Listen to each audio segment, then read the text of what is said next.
Oh yeah. Ooh. Oh boy. Y'all brought some friends, huh? Y'all brought some friends. Oh. Mmm.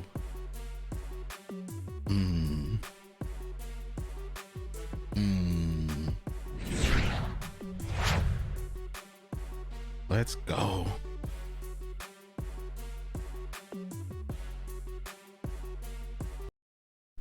Good morning, good afternoon, good evening, no matter where you're coming from. Hope you all are doing well. Welcome. Look at y'all. Look at y'all. What's going on, everybody? Welcome, welcome, welcome. Hope everyone's doing well. Let's go. Ooh, chat spicy tonight. We'll turn on the slow, but for now, let's get a little excited, a little hyped. Glad you're all here. You brought some friends. It's good to see you. Nice to meet you. If it is your first time, if this is your first time on Twitch, just go ahead and put in first time or first into chat for me, please. Let's get used to using chat here, folks. But first, if it's your first time. There's no way that I'm paying attention to the subs or anything that right now. I want to see the first. Welcome. Glad you found us. Now, how'd you find us? If you found us from Twitter, give me a thumbs up in chat for me, please. If you found us from Twitter, give me a thumbs up.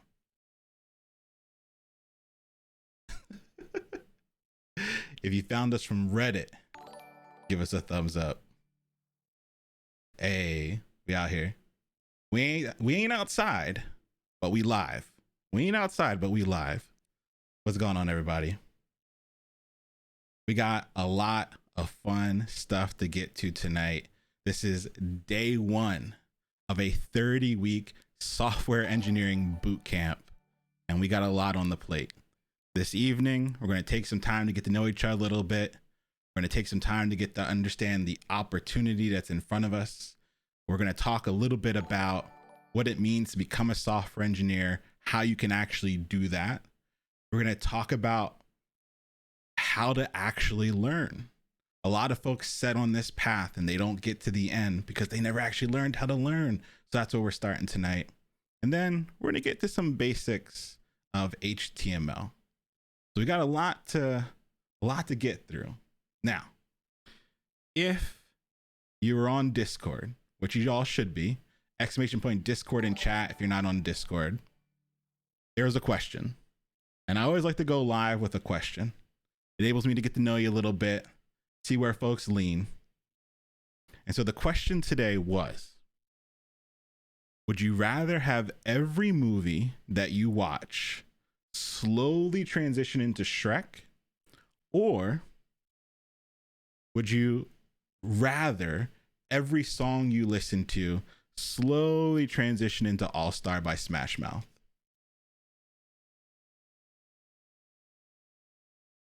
Now, we got a lot of Shreks in here. I don't think I've seen. All right, there we go. I saw one All Star, but that was it.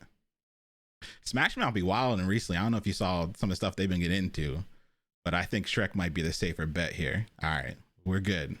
We got the Shrek folks in the house. All right, everybody. Welcome, welcome, welcome. Glad you found us. Glad you're here. We're about to do this thing.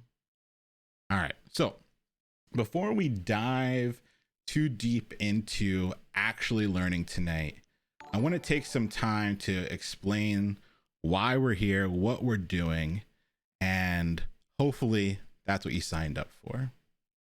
So tonight we start a journey to becoming a software engineer. By the end of class tomorrow, you will be a software engineer. Let me say that one more time.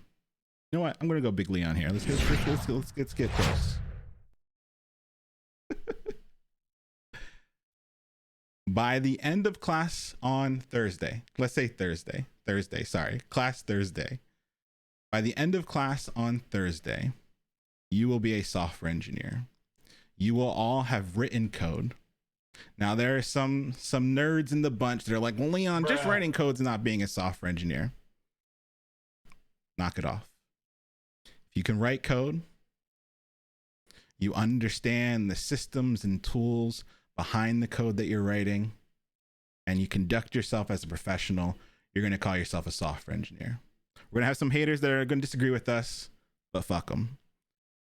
What we're here to do today is to lay that foundation so that by the end of 30 weeks, not only are you a software engineer, not only have you gotten paid clients, not only have you built tons of real projects, sunk 100 hours into a fully custom project of your own, not only have you contributed to open source, but you are fully prepared to enter the workforce as a software engineer. Right out the gate, I'm going to tell you one thing that I hope sinks in today. We don't get got, we go get. We don't get got, we go get. Exactly. One thing that I hope sinks in today, and that learning to code is a journey, but you can do it. I've seen folks from all walks of life, all shapes, sizes, shades, creeds do it. So I honestly believe in my heart of hearts you can do it, but learning to code is not enough. We're going to talk about that later today. Learning to code is not the only thing. In fact, it's a small part of what it takes to get a job. And so we're going to talk about the whole journey, the way that you go from maybe just figuring out if this is the career for you to actually landing that job. And this isn't our first rodeo, folks. This is cohort 2. Our last cohort saw 75 folks get jobs. Yes, I know, Leon, you said 70. You said 72 in the tweet. Well, guess what? I got 3 more for y'all. So we're at 75 now. Now, that journey is a long, difficult journey. But we're going to get there together. If you just turn off the screen and you never listen to me again, here's what I want you to take away. You need a community. If you're going to learn how to code, you need a community. When you get stuck and something doesn't make sense, you don't give up, you go to your community. What we built in the last cohort is hands down the best community to learn code live online. And we're going to keep it that way. So if this isn't for you and you still want to learn how to code, that's fine. Find your people, find your community. But what we have is an amazing one, and you're seeing it in chat right now. We got a lot of new folks with us tonight. We got a lot of old folks too. We got a lot of alumni, folks that already put in those blood, sweat, and tears to get their jobs, but they're coming back because they want you to be successful. Mentors that want you to be successful. Folks that have walked this walk, have talked that talk, and now want to help you do the same thing. There's a lot of you. I love seeing it. All right. Before we get too deep into it, you're noticing a few things happening here. There are these sub notifications that are going off. That is something that you can do on Twitch. You can give a small amount of money and your name pops up and the sub goes off. I want to be very, very, very clear. You do not have to sub. I know, and then somebody drops a 10 bomb. I do not want you to sub, honestly. And anything that does get subbed gets donated to the nonprofit that I work at during the day. You literally cannot pay me money for anything that I do. I will never, ever put any of my content behind a paywall. You will always have access to everything I do for free. The goal of this bootcamp is for you to go from 0 experience to a job with paying $0. I will never even recommend a book, a course, a tutorial that is not free. Right now, there's a window open, folks. There is a window open. And in this window, you can become a software engineer for free and without a degree. And I want to help you on that journey. I'm going to tell you a little bit about myself and how I got to that where we are now, why I started this boot camp, right? So I'm going to give you a little bit about me just so you understand the person that's going to be talking to you for the next 30 weeks. So my background is I was very blessed. I grew up in Philly, and in 6th grade, I had a computer science class. It was in QBasic. If we got some old heads in here, and maybe you know about QBasic, but it's a throwback. All right. Now, in this 6th grade computer science class where I was writing QBasic, I got a sailboat to go from one side of the screen to the other, and I lost my shit. I thought I had magical powers. I was hooked. I was doing anything I could do to learn how to code, but I didn't have a computer. I definitely didn't have a laptop. Like, that's the thing I always wanted, and my dream of dreams was a laptop. So I would take my butt all the way down to the library every day after school and tinker around with stuff. Then I was blessed. In Philly, we have magnet schools. I went to ENS, which is engineering and science. And during high school, I had 2 years of C++ classes. 2 years. That's wild. So I know that my background is one of amazing privilege, because back in the day, we didn't have programming courses, and I had 3 years of it before I even got to university. When I got to university at Yale, I didn't study any code. I went all in on biology. In my mind, doctor, lawyer, dentist was the only opportunity, the only way to change my future. And so that's what I went all in on. Around my junior year, I started to get this entrepreneurship bug. I wanted to build, I wanted to create, I wanted to build nonprofits and companies. And I started to pick up a little bit of code to like do those things, to put up landing pages. And then in my senior year, I dropped out of Yale. I joined an incubator called Techstars. I raised a bunch of money for my first company, which was called Social Sci. We did scientific surveying for academics. What we did was you would say you're a psychologist and you needed to run a survey. Not only do we have the tools to create your survey, but we also had the participants that would take it. We were in 4,000 different universities. I had an associate position at Harvard, and we had hundreds and hundreds of academic articles that used our software. And while I was doing that, I got jealous. I got really jealous. Dude is a nerd. I am a nerd. I'll wear that proud. I got really jealous. My engineers that were on my team, that were at my company, they could think of something and bring it into existence. They had a supreme superpower. The idea, the technology, whatever they wanted, they could chug a Red Bull and get it done. And so I pushed myself to learn the code. I wanted that superpower, and I got pretty decent at it. Eventually, after interacting with General Assembly, which is another big bootcamp company, they asked me to start TAing a class and then teaching a class. And now I'm distinguished faculty with General Assembly. I've been teaching their part-time courses for almost 10 years now.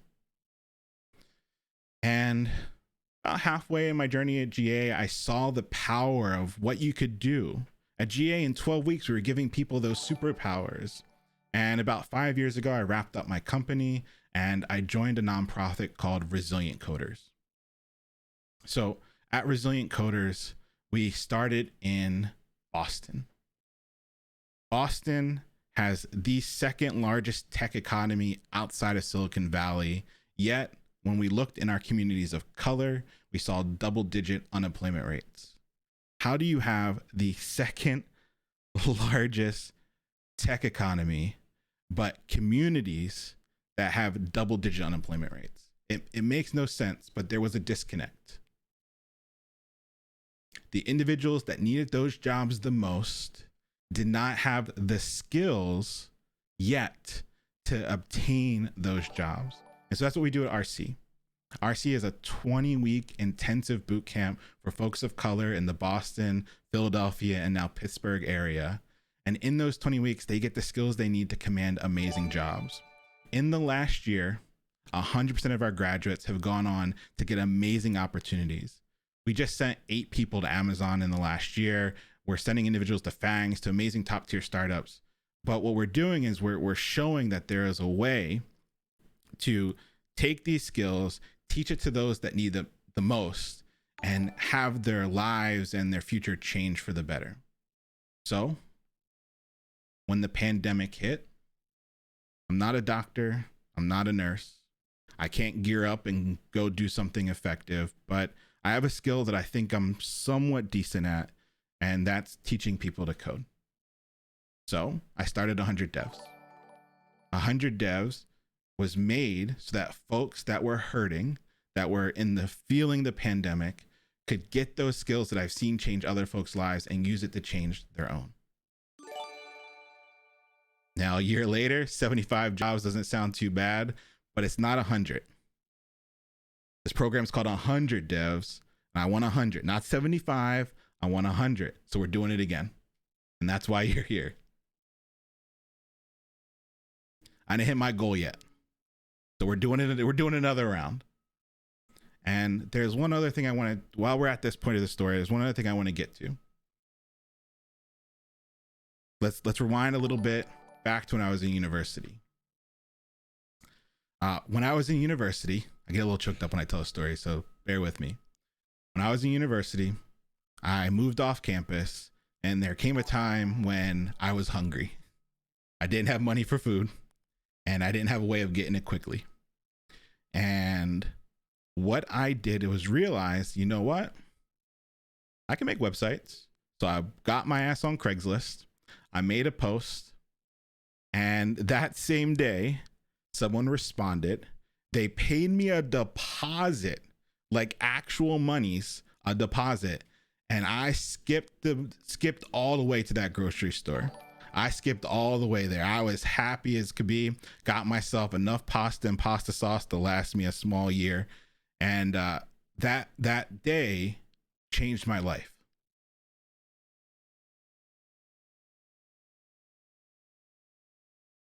It changed my life. In that moment, I knew no matter how hard it got, no matter if I got fired, I lost my job, nothing mattered. Stay with me. I had a skill that no one could ever take away from me. A skill that would put food on the table, a skill that kept me fed, and I want that. I want that for you. I want that for you. At the end of the day, that's what I want for you.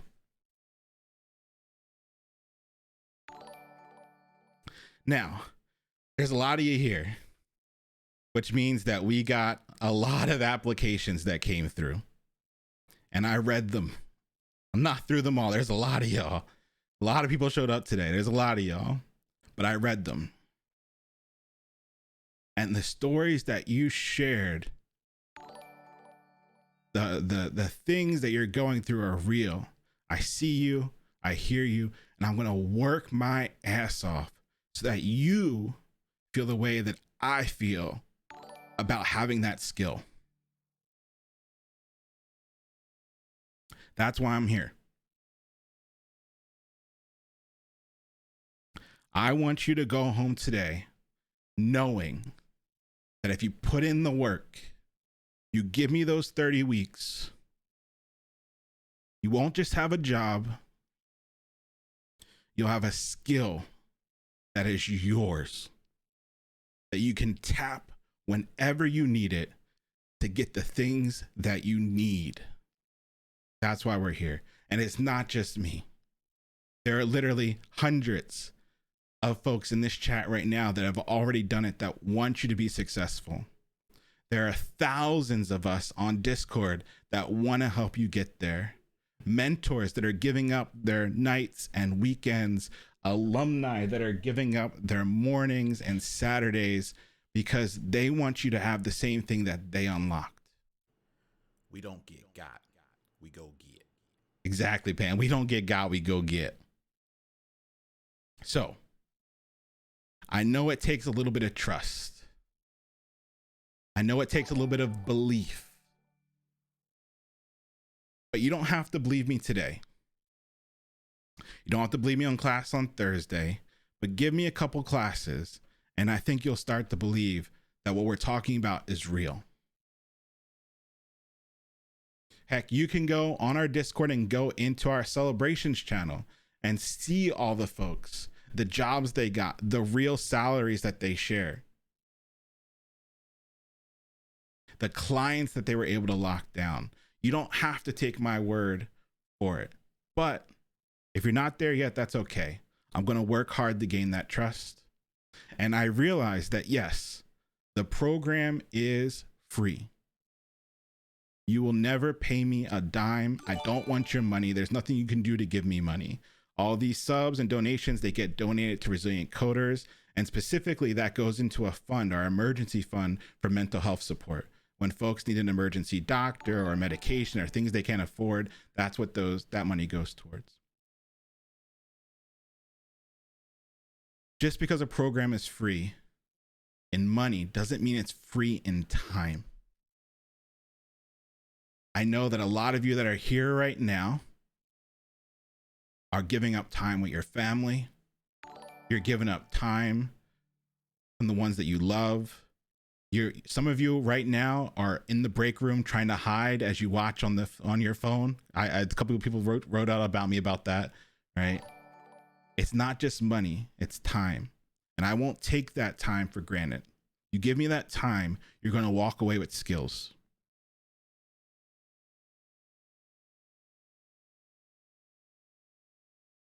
So yes, program's free.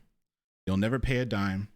You'll never be given something that costs money, that you have to do. And I will respect that investment of time. That's my promise to you. Cool. Now, hopefully you are here because you want to be a software engineer. The thing that we are focused on is called full stack web development. Software engineers write code, but you can write code for lots of different things. You can write code for your mobile phone. You can write code for robots. You can write code for refrigerators these days. But we're focused on the code that's going to run in your browser, like Firefox or Chrome. The things like when you think of a website, that's what we're here to learn. Software engineering is your profession. Your specialty will be web development. Okay. Now, a lot of people are using the channel points and all that stuff. Don't worry, we're going to get to all that. If Twitch can be overwhelming at first, right? Twitch can be overwhelming at first. We're going to ease into everything. Okay, we're going to ease into everything. I know it can get a little hectic, right? Especially with so many people. We're going to ease into it. We're going to explain things, but don't feel like you have to have everything locked down today. That's not today's goal. Today's goal is to present the opportunity for you to get a taste of what it's going to be like in the classroom, but things will come with time. And if things don't make sense, that's all right. You're going to come to Discord and we're going to help you figure out all the things that you need to figure out. So on Discord, we have lots of wonderful channels. We have so many folks there that have been tirelessly over the past couple weeks responding to all your questions. The Ask Leon channel has exploded in all the best possible ways. We're going to talk about all of that, but no, there's a community to support you. And right now, you don't need to have an understanding of everything. You don't have to understand what all these little bits and bobs are doing. We'll get there with time. 30 weeks is a significant chunk of time. Give yourself a little bit of grace, and we're going to get there together. All right. So I'm going to go a little Leon here.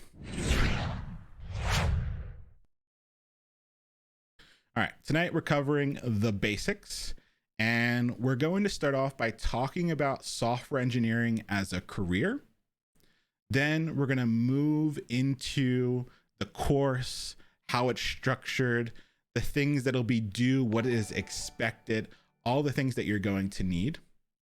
Then we will move into learning how to learn. Learning how to learn, right? It's the most important thing you walk away from this course. People are like, Leon, I learned how to code. No, you learned how to learn. You are all going to join jobs that use a different stack, different technology than that we're going to learn. But the skill that you're going to have is the ability to pick up anything quicker than your peers. And that starts tonight. That starts with you learning really how to learn. Then we're going to move into something called the client server model. That's basically how the internet works. And then we're going to see a little bit of code and get our toes dipped into the world of HTML just a little bit. You don't need anything tonight. Just to be here to join us to watch. I'm not going to ask you to write code tonight. I'm not going to ask you to use a text editor tonight. You can just be here, participate in chat, and you'll be good. All right. I always like to start off with questions. Before we always dive into each lecture, I always like to start off with questions. And so I know there's a ton of questions. So I'm going to take just one or two right now because we're going to cover a lot of stuff tonight. And I'm sure it's going to answer a lot of your questions. Do we get points for chatting? You get points for being here. So when you're watching the stream, you get something called channel points. Those channel points can be redeemed for a lot of stuff, some silly, some serious. So the silly stuff will be like, you keep hearing those sounds that pop up. Eventually we'll turn back on. Like I have a vast collection of Pokemon cards. For I think it was like 50,000 channel points, you could get a Pokemon card sent to you. So there are lots of things you can do with those channel points.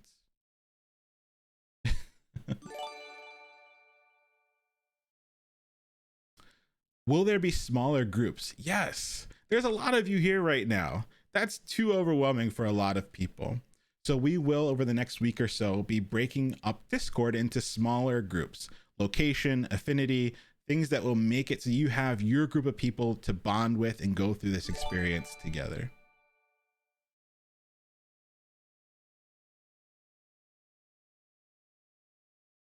Cool. No tech skills. That's fine. The expectation is that you have never coded before. That's the goal here. And like I said, tonight we're reveling in the wildness here, but we'll turn on slow mode and make sure that it seems a little bit more easy to participate in as we kind of continue on. We need software. The only software you're really going to need is a text editor, which we'll cover later on, and a browser. That's it. Those are the only two things you'll need for the entire 30 weeks. Cool. All right. There's going to be lots of questions. I always like to start off with a few. But if you come on Sunday, all right, on Sunday, you are able to ask any question you want. We spent 3 hours last Sunday just answering questions, right? And so we will this Sunday again have office hours.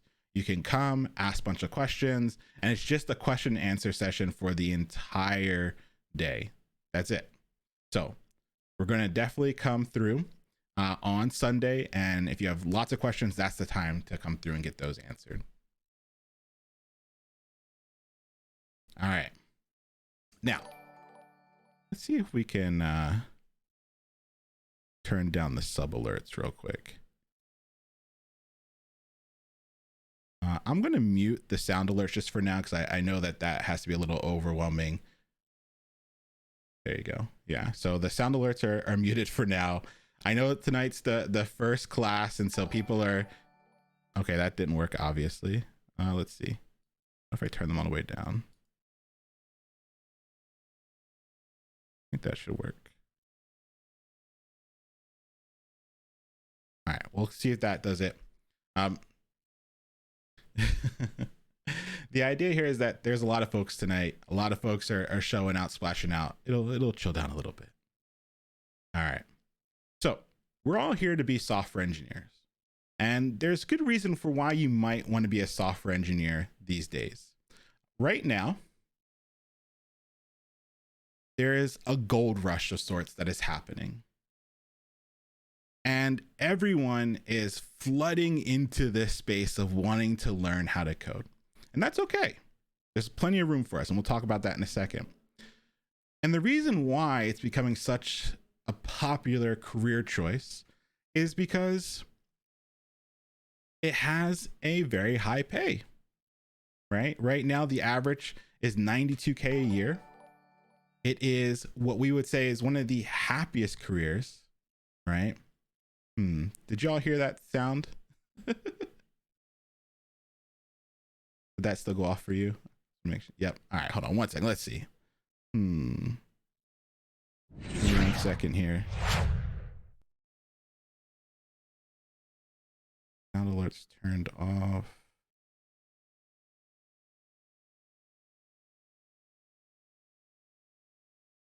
One second here. Oh, that was that.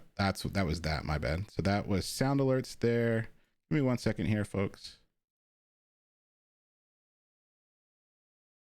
And alerts. Properties. All right, here we go. I turned off the sound alerts, but not the actual properties. So let's go ahead. 1 second here.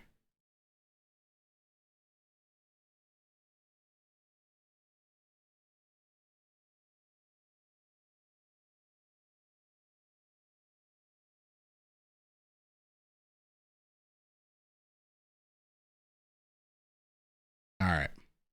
So what we're going to do is I'm going to turn down my alerts here. There we go. Beautiful.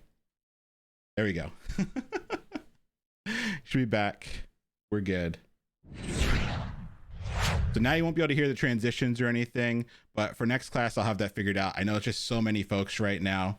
So we'll do it that way. Cool. So we shouldn't hear any alerts now because I've turned off the sound for everything. Cool. When I want to use my sounds, I can bring it back up.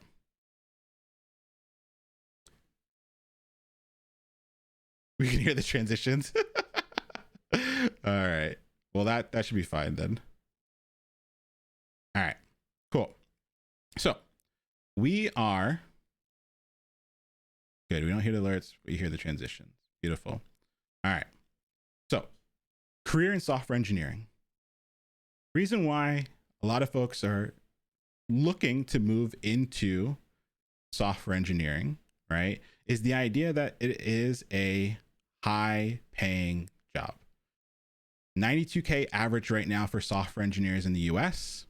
And the other beautiful thing is that it constantly shows up on the happiest careers list, right? So if you look at the past 5 years, right? If you look at the past 5 years, every single year, some sort of software engineer, some sort of software developer has shown up on that list. And then the other beautiful thing is that you don't need a degree to become a software engineer. So you're telling me that there is a high paying, happy career that you can learn for free and you don't need a degree? Well, everyone should be running to it. And a lot of folks are saying, is the market oversaturated? Hell no. Now, it's oversaturated with folks that don't know what they're doing. We have 100% placement rate at my nonprofit during the day in terms of students that graduate our program getting a job. 100%. We have more people trying to hire our students than we have students. Double, triple. But here's what happened.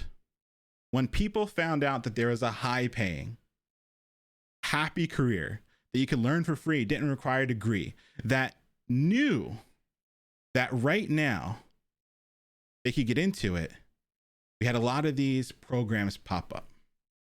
And a lot of these programs predicated that the only thing you needed to get a job was to learn how to code. Well, I'm here to tell you that learning to code is not the thing that will get you a job. What? What did he just say? I was here to learn how to code.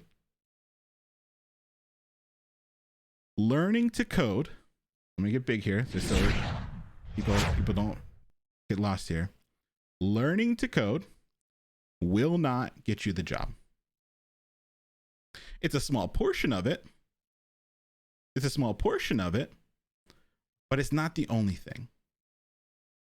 What if I told you, because this is true, half the folks that got a job from 100 devs, this last cohort, half of them did not have a technical interview.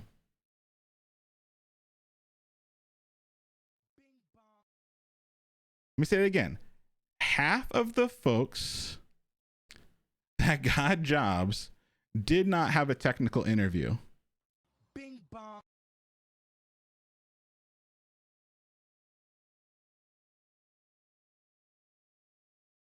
So a coding boot camp that just teaches you how to code is leading you astray. People are like, what? How? You found the right place. So when it comes to getting a job, coding is definitely something that's going to help you. It's definitely something that will come up in a significant number of your interviews. But the networking, the building a rapport with the individuals that have open jobs and applications, the way that you apply to jobs has more impact these days than just your raw coding ability. So we're going to spend a lot of time on things that aren't just learning how to code. This bootcamp is going to teach you more than that, because that's not the only thing that contributes to you getting a job. Now, the other wild thing that happened is when this industry propped up, when people realized that you could have a high-paying, happy career that you could learn for free with no degree, well, a lot of boot camps popped up that spit out generic coders. There are whole crops of boot campers that have the exact like line by line projects in their portfolios. Like you could see like if you go and look at boot camps, you could see whole groups of individuals that graduated that did not have a singular line of code that was different.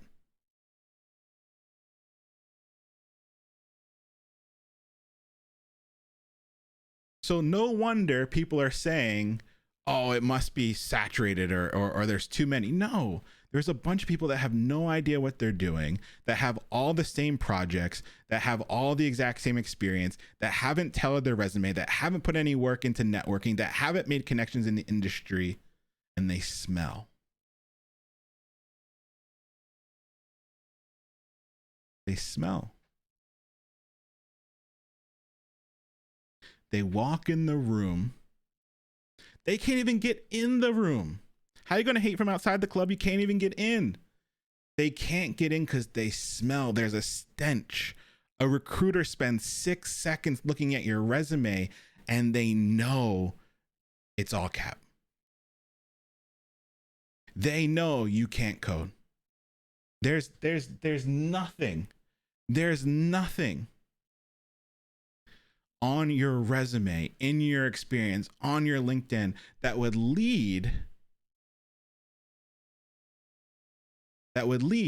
to you actually being successful on the job. And so right now,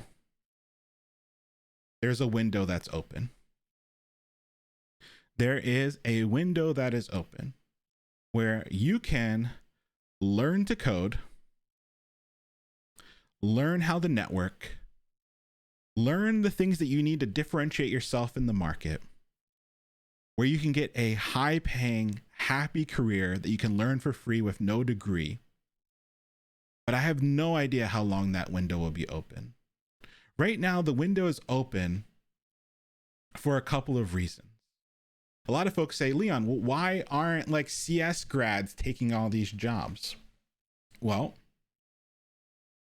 when you go to a 4-year university, you are very lucky if you have 2 classes that teach web development. Like that's like the best program I've ever heard of, right? You're going to spend more time on compilers and CS theory and all this stuff that nobody wants to pay you for. They want you to build web applications, and you at best probably got 1 class of that in university. So at 100 devs, we teach the practical skills, the things you actually need to get a job. And then I task you, once you're getting paid, to learn the theory, to go get the dusty ass books and learn the theory. But here we learn the practical stuff, the stuff that people actually want to pay you to do. And then once you get the job, you fill in the gaps. Don't do it the other way. That's one of the reasons why this window is open.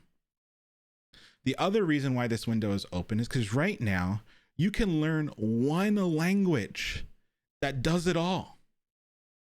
You can learn JavaScript, use that on the front end. You can use that on the back end. You can use it to do everything you need for your job. And you only have to learn 1 thing. If you go to a 4-year CS program, you probably never learn that language. Like what? How is there 1 language that you can use across the whole stack? And this language, it makes me mad. I get angry. I'm sorry. I'm getting mad. I'm getting angry. This language is literally the most in demand language. Let's get big. It is the most in demand language, and you're not teaching it. That's why the window's open. That's why the window's open. There are a lot of folks in the market that don't have practical skills, that don't have anything that shows to an employer that they know actually how to code, and they haven't put in the work to build their network so that they can actually get into the interview for the job. That's the hardest thing. The hardest thing is actually getting the interview. You go on Reddit, right? You go on Reddit and you'll read posts, I applied to 500 jobs and I haven't heard anything. 500 jobs and I haven't heard anything. And I just sit there and I'm like,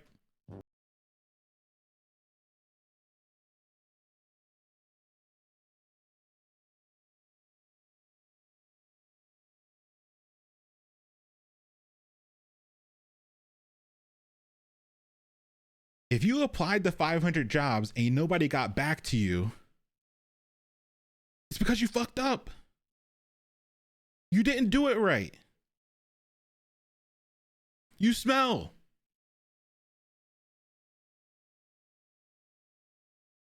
You smell.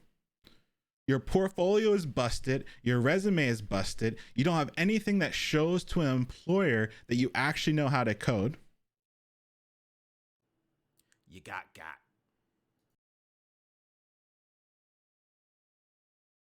And you just clicked apply. Never, ever just click apply. If you ever just click apply, it's the same thing. It's the same thing as you printing out your resume and lighting it on fire. Actually, no. You just clicking apply is worse than you burning your resume. Let me tell you why. Because if you printed out your resume and lit it on fire, there's a small chance that that piece of paper lit your curtains on fire, your house caught on fire. Thankfully, the sprinklers put out the fire, right? House didn't burn down, thankfully, but the fire department still had to come. When the fire department came, there was somebody on that, like the fireman was like in your room and they saw that you had VS Code, like your text editor, open, and they go, oh wow, you know how to code. My brother's cousin's uncle works at this company downtown and they've been looking for an engineer for the past 2 months and they haven't gotten, like, how about I'm sorry that your curtain's caught on fire. Why don't I connect you so maybe you can get a job? That is more likely to happen and get you a job than you getting a job just by clicking apply.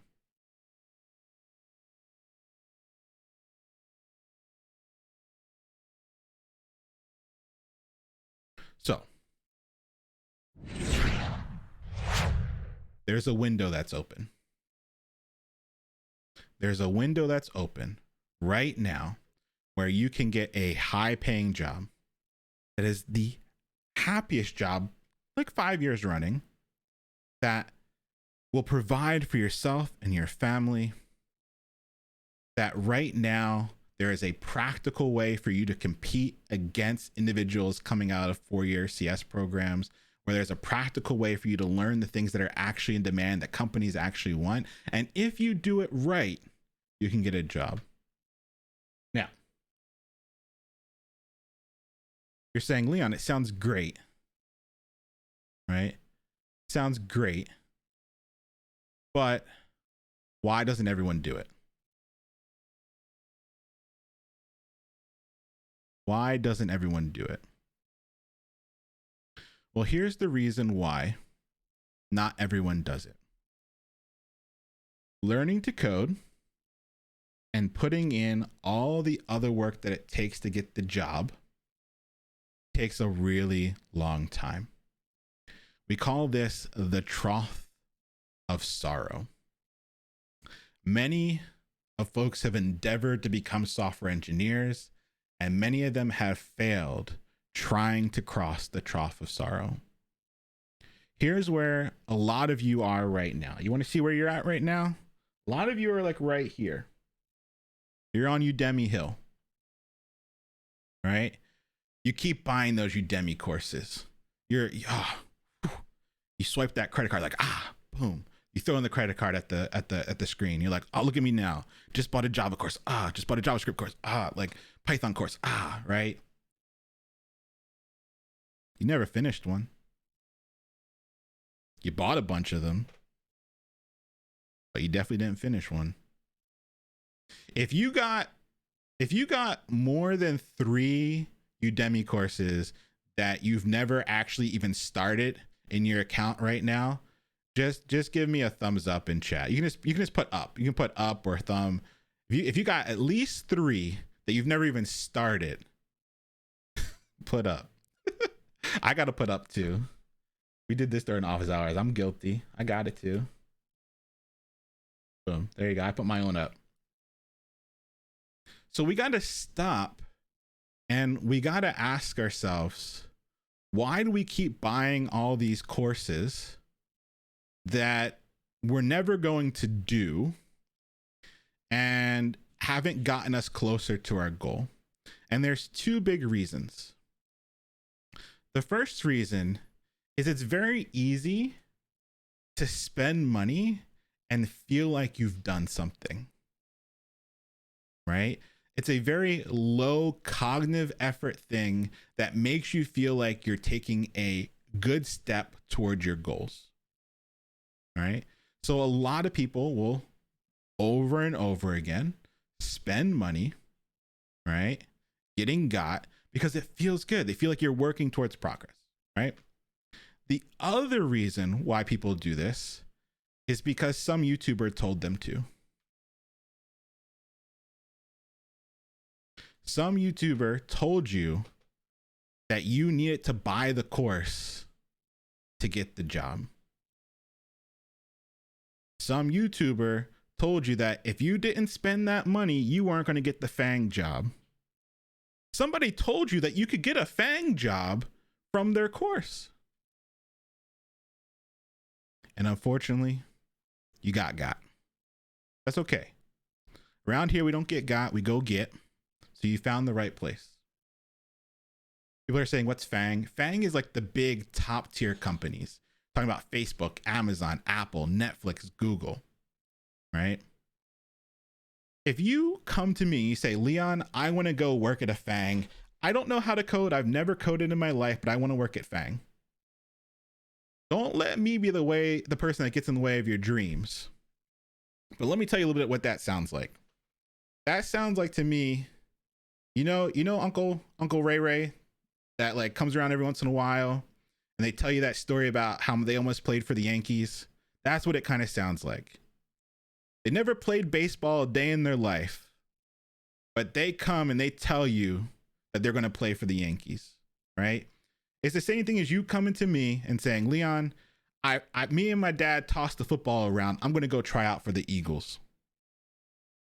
Okay, there is a small chance that you will transition from never having thrown a football to going and playing for the Eagles. Don't let me get in the way of that dream. But I'm here to be a little bit more realistic. I'm here to help you get a job. And I want you to keep your sights laser focused on the plethora, the thousands of jobs that are so much more easy to get into than shooting for the Eagles or the Yankees.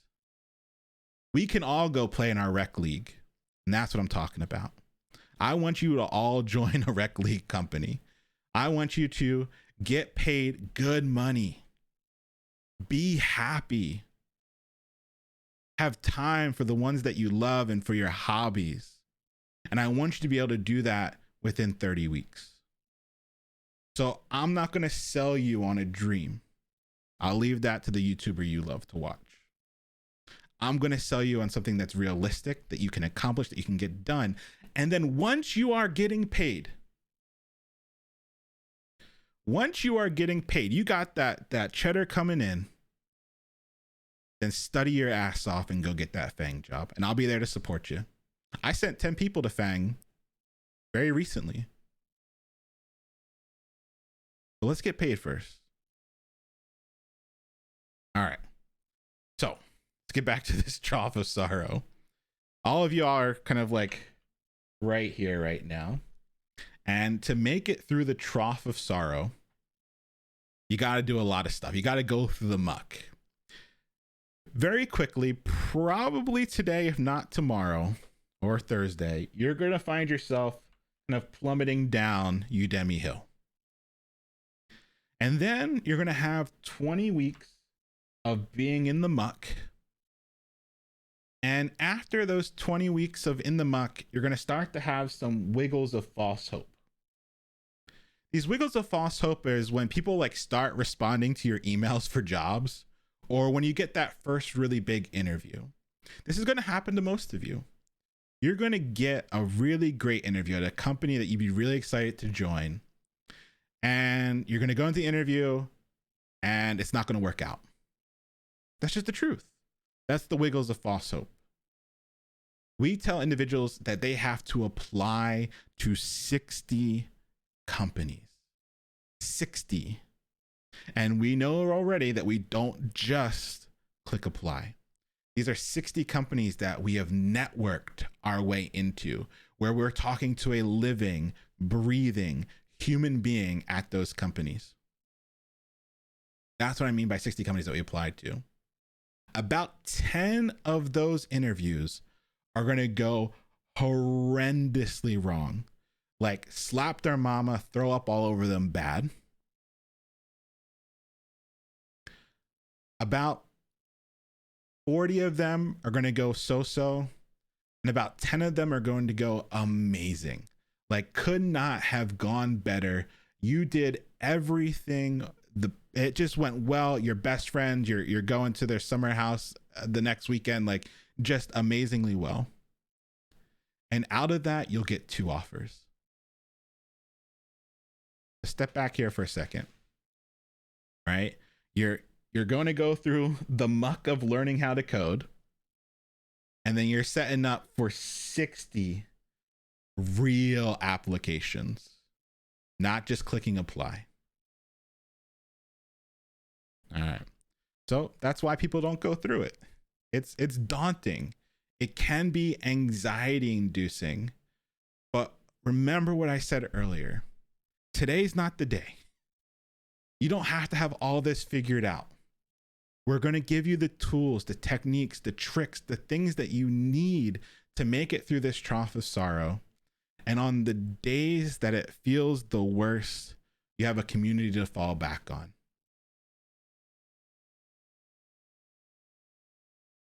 Community is the only way I've ever seen folks truly make it through the trough of sorrow. And after today, you might say, Leon, sounds great. This isn't the community for me. And that's okay. That's okay. But you need to find one. You need to find one that's going to help you get unstuck. When late at night, things aren't going well and you've been racking your brain, you should stop and go to sleep, by the way. But you're going to need someone, some group of people that can help you get unstuck. What we've been able to do in the last cohort is build an amazing community. Folks that are going to help you get through the muck, through that trough of sorrow, and come out the other end. And there's a lot of folks here right now that are new, but they want to help too. When you learn something, you're going to teach it to those around you. And in a week from now, when there's something that you don't know, guess what? There's going to be someone else to help you. Everyone needs to know right now that there is a cost to this program. Leon, you're like, there's no cost. It's free. It's no money. Yes, you'll never pay me money. But here's the real cost of this program. When you graduate, when you get that job, the expectation is that you turn around and you bring 3 more with you. That's it. That's the real cost. You're going to get there, you're going to turn around, and you're going to bring 3 more with you. And I don't mean a lazy half-ass bring 3 with you. I mean, you're busting your ass to answer people's questions. You're giving them time. I put 1,000 hours into this cohort, last cohort. 1,000. Think about that. 300 plus of them were just live. Another 300 preparing and getting everything going. And then at least over 100, maybe 400, 500 of one-on-one time. There are so many people in this chat right now that I've spent hours on the phone with, where I've picked up the phone to talk to an employer to hype them up, to say they're the best person I've ever interacted with. So the real cost here is that when you get the job, you make it to the other side. We go back to the trough of sorrow. When you make it to the promised land, you turn around and bring 3 more. That means you're going to hold that window open a little bit longer. You're going to make sure your people make it through. You're going to make sure that they know what they're walking into when they go into that interview. You're going to make sure that they're prepared. You're going to make sure that the people that helped you along the way, you're there to help when it's time. So if you're not ready for that type of cost, just close your eyes. Just take out the headphones. It's okay. You can leave. It's fine. This community is a community. I don't know how else to say that any better. You're signing up for a community that wants to help each other, support each other, and when they make it to the promised land, turn around and bring more with them. You can't say I didn't warn you. You can't say I didn't tell you. I'm making it very clear that that's the cost of this program. And if that's not something you're willing to sign up for, that's okay. Close your eyes. Click exit. You're good. Now, there are 3 other things that are the real core things that help people be successful in this journey. Like without these three things, you're not making it to the promised land. You're not getting through the trough of sorrow. I've been teaching people to code for 10 years. I've taught thousands upon thousands of people to code. I've helped hundreds get jobs. And I've picked up three key things that help folks make it through the trough of sorrow. And I'm going to tell you about them when we come back from our break. Because around here, we like to be healthy. We like to make sure we take breaks at the top of the hour. Becoming a software engineer is a marathon, not a sprint. We have to be doing stuff that enables us to remain healthy and be able to get through these 30 weeks. So if you are able, I'm going to bring up a timer. If you're able, I want you to get up and leave the screen. I want you for 5 minutes to take an actual break, to let your fingers relax, to hydrate, to go and look out the window, let your eyes focus on something that's not the screen, and then we'll be back in 5. Okay? So you're going to take those 5 minutes, and when we come back from the 5 minutes, I got to say thank you to a lot of folks. Thank you, Greco, for the 10 gifted subs. There have been a lot of people that have been in here dropping subs. I don't want to break up class to say thank you to everyone, but I will do that when we come back from break. So take 5 minutes, and we'll keep going after the 5, starting now. And I'm going to take my break too. Be right back, y'all.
What's going on, everybody?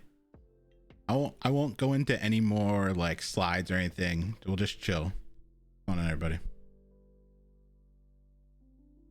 You're a Twitch noob. That's all right. It'll get easier. We'll spend time. We got a long time together. You excited for what's to come? Me too. What's your Overwatch main? Orisa right now.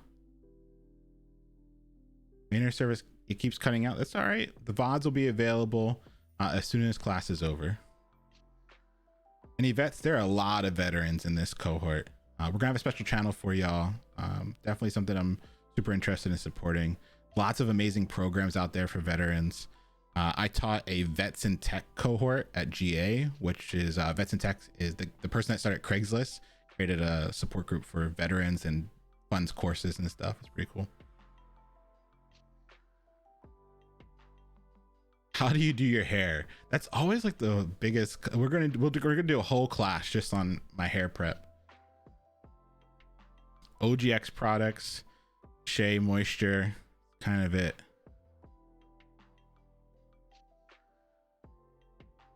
Yeah, 1.4 microleons. Hey, there we go.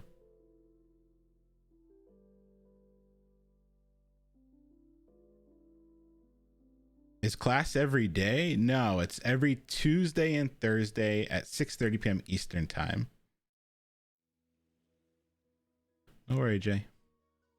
How about the beard? I take way less care of my beard than I should.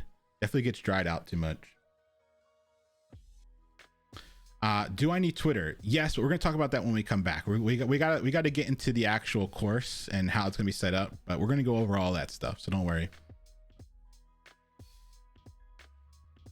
How is attendance? I haven't looked. Whoa, okay. we ain't outside, but we live. Let's go. 7K. All right. Yeah, we go for about 3 hours.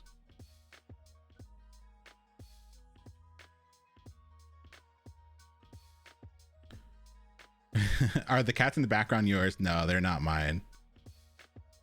Just a gif. We outside. Let's go. Are you married? Yes, I have a wonderful wife. Top so far was 7,300. That's wild. What can we do to stay motivated? Oh, that's a good question. It's about discipline, not motivation. We'll talk about that. Don't worry. All right, folks. Come on back. Come on back. Hope you had a good break.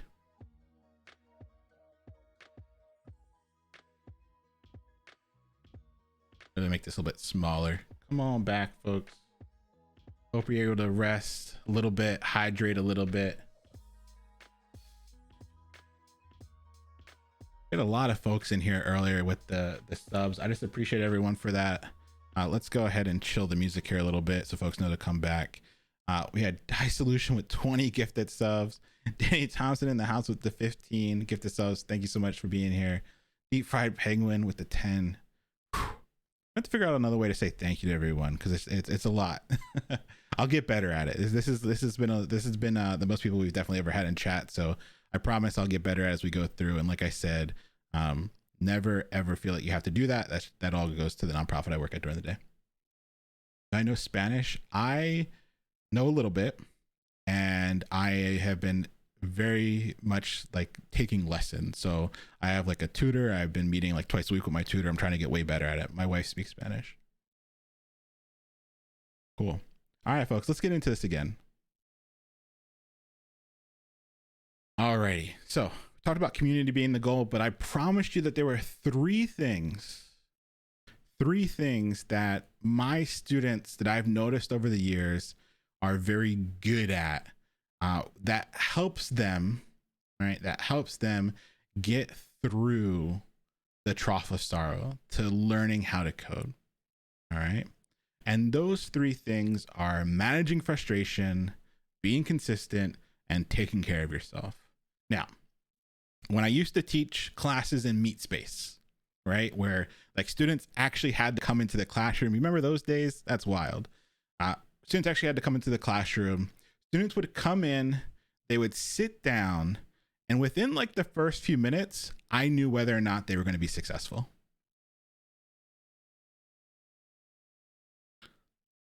Shrimp said, repeat that. I got you, Shrimp. I got you. I said, back when we used to meet in person, right? People would come, they would sit down, and literally within 10 minutes, I knew if they were going to be successful or not.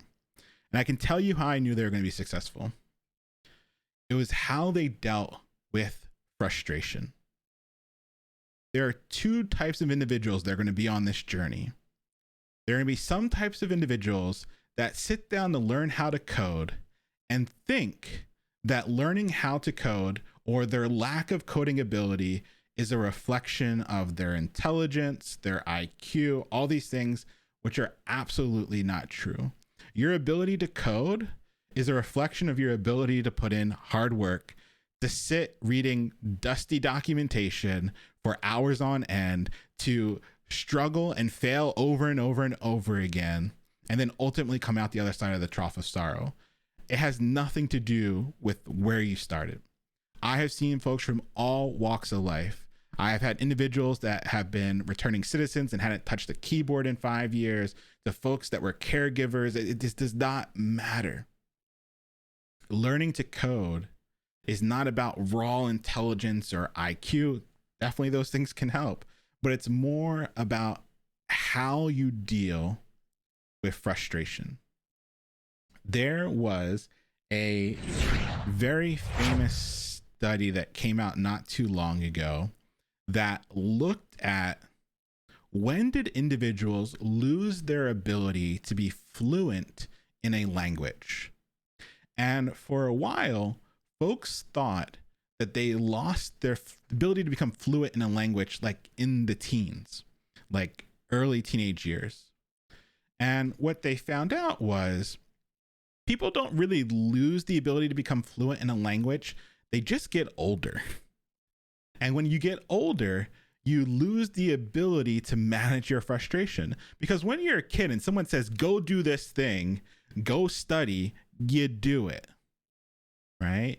You do it, right? Neuroplasticity is the thing. It is. But what this study showed is that it's more this idea that you could eventually become fluent in the language, but you are now in charge of your own life. You decide when you go to bed. You decide when you wake up. You decide what to eat. And when we start doing that, our ability to get more frustrated is present. And that frustration is what stops you from learning. And so there is a mindset that my most successful students have.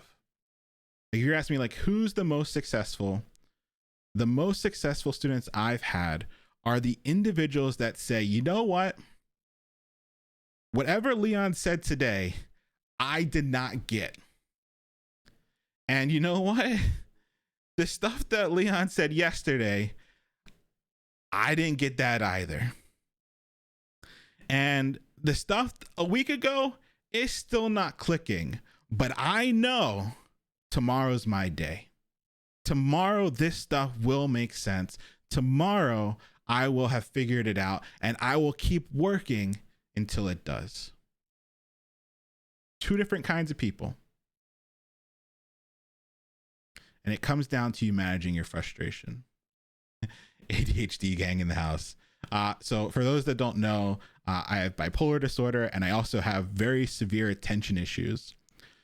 That leads to the next topic here: consistency. When I first started to learn how to code, I had a very severe problem with consistency. Consistency is hands down the biggest factor in your ability to learn how to code and retain it going into the future. And let me tell you why. A lot of folks come to me and they say, hey, Leon, I want to learn how to code. I'm going to study 10 hours a day. They come to me. They say, Leon, I'm going to study 10 hours a day. No, you're not. You've never done that before. You've never studied that much before. And even if you did, it wouldn't be good studying. So that's a lie. And what I'm here to tell you is that you don't need to do 10 hours a day. You just need to be consistent every day.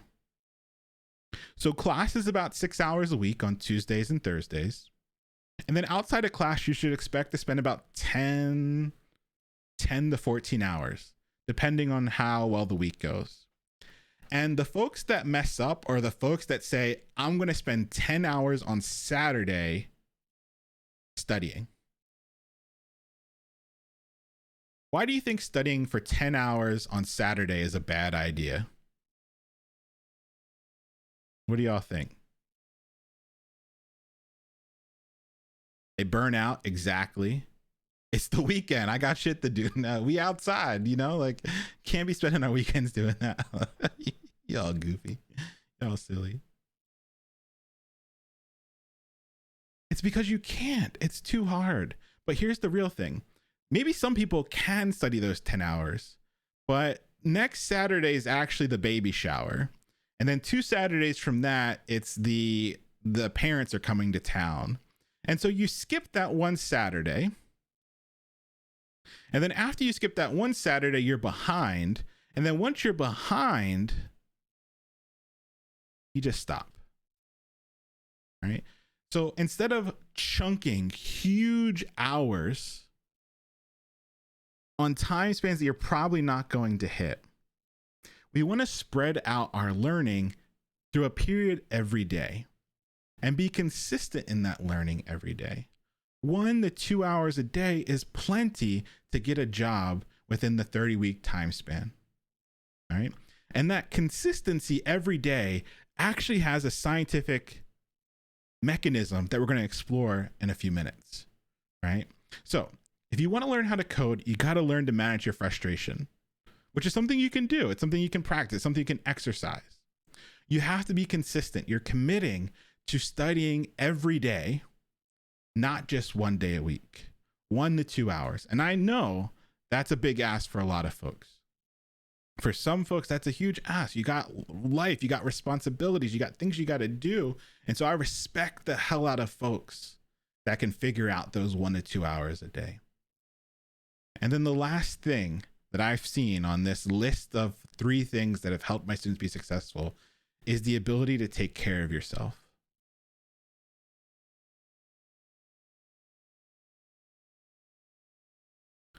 Most folks burn out. That's it. Most folks lose that endurance to keep going. They start off trying to do 10 hours a day, and then within 2 weeks, they're too tired. They start off trying to do 10 hours a day, and within a week, their fingers hurt. Their arms like literally hurt. You are way better off getting that 1 to 2 hours in. All right, getting that 1 to 2 hours in. And then sleeping, eating right, exercising a little bit. I'm a big boy, but getting that exercise in just a little bit. I'm not talking about like going to the gym. I'm talking about walking. You got to make sure your brain is healthy if you want to learn this skill. Do you all know, like if like chess grandmasters, when they're in tournaments, how many calories do you think a professional chess player burns just by playing chess in a tournament? How many calories do you think? Oh, people already know. People read the article or they've been around here for a little while. Professional chess players burn 6,000 calories in a tournament. 6,000 calories in a tournament. And they're sitting there moving pieces around. It's because that cognitive effort. I had to look this. I looked this up right before class because I didn't believe it either. Because I threw it out. I was like, I got to be correct. It's 6,000 calories. That cognitive effort has a real toll on your body. So if you've managed your frustration, you've set up your life in a way that you can be consistent. And to set up your life in a way to be consistent, you might have to talk to your partner. You might have to talk to your family. As Dr. Eric Thomas said, you called me, but you called me at the wrong time. Right? You might have to put things into different places so that you can be consistent. And then if you manage to have that privilege of the time to actually study, don't waste it by burning out and not taking care of yourself. Learning to code is a marathon, not a sprint.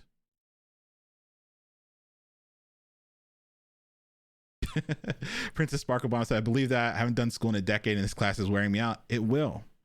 And so we got to be healthy. We have to know that we're going to take our time and we're going to ease into things. But most important is I'm going to lay out what I think is the best path for you to learn how to code. The path that has helped hundreds of my students get jobs. The path that I've seen work for folks time and time again that's helped them to not burn out, to actually finally learn this and to get the soft skills they need to get a job. And I'm going to ask for a little bit of trust and a little bit of patience. There's a lot of you here, way more than we would have expected. We're going to figure it out. Right? But if for some reason the path I'm laying out is not the path for you, if it's not the path that makes sense for you, that's okay.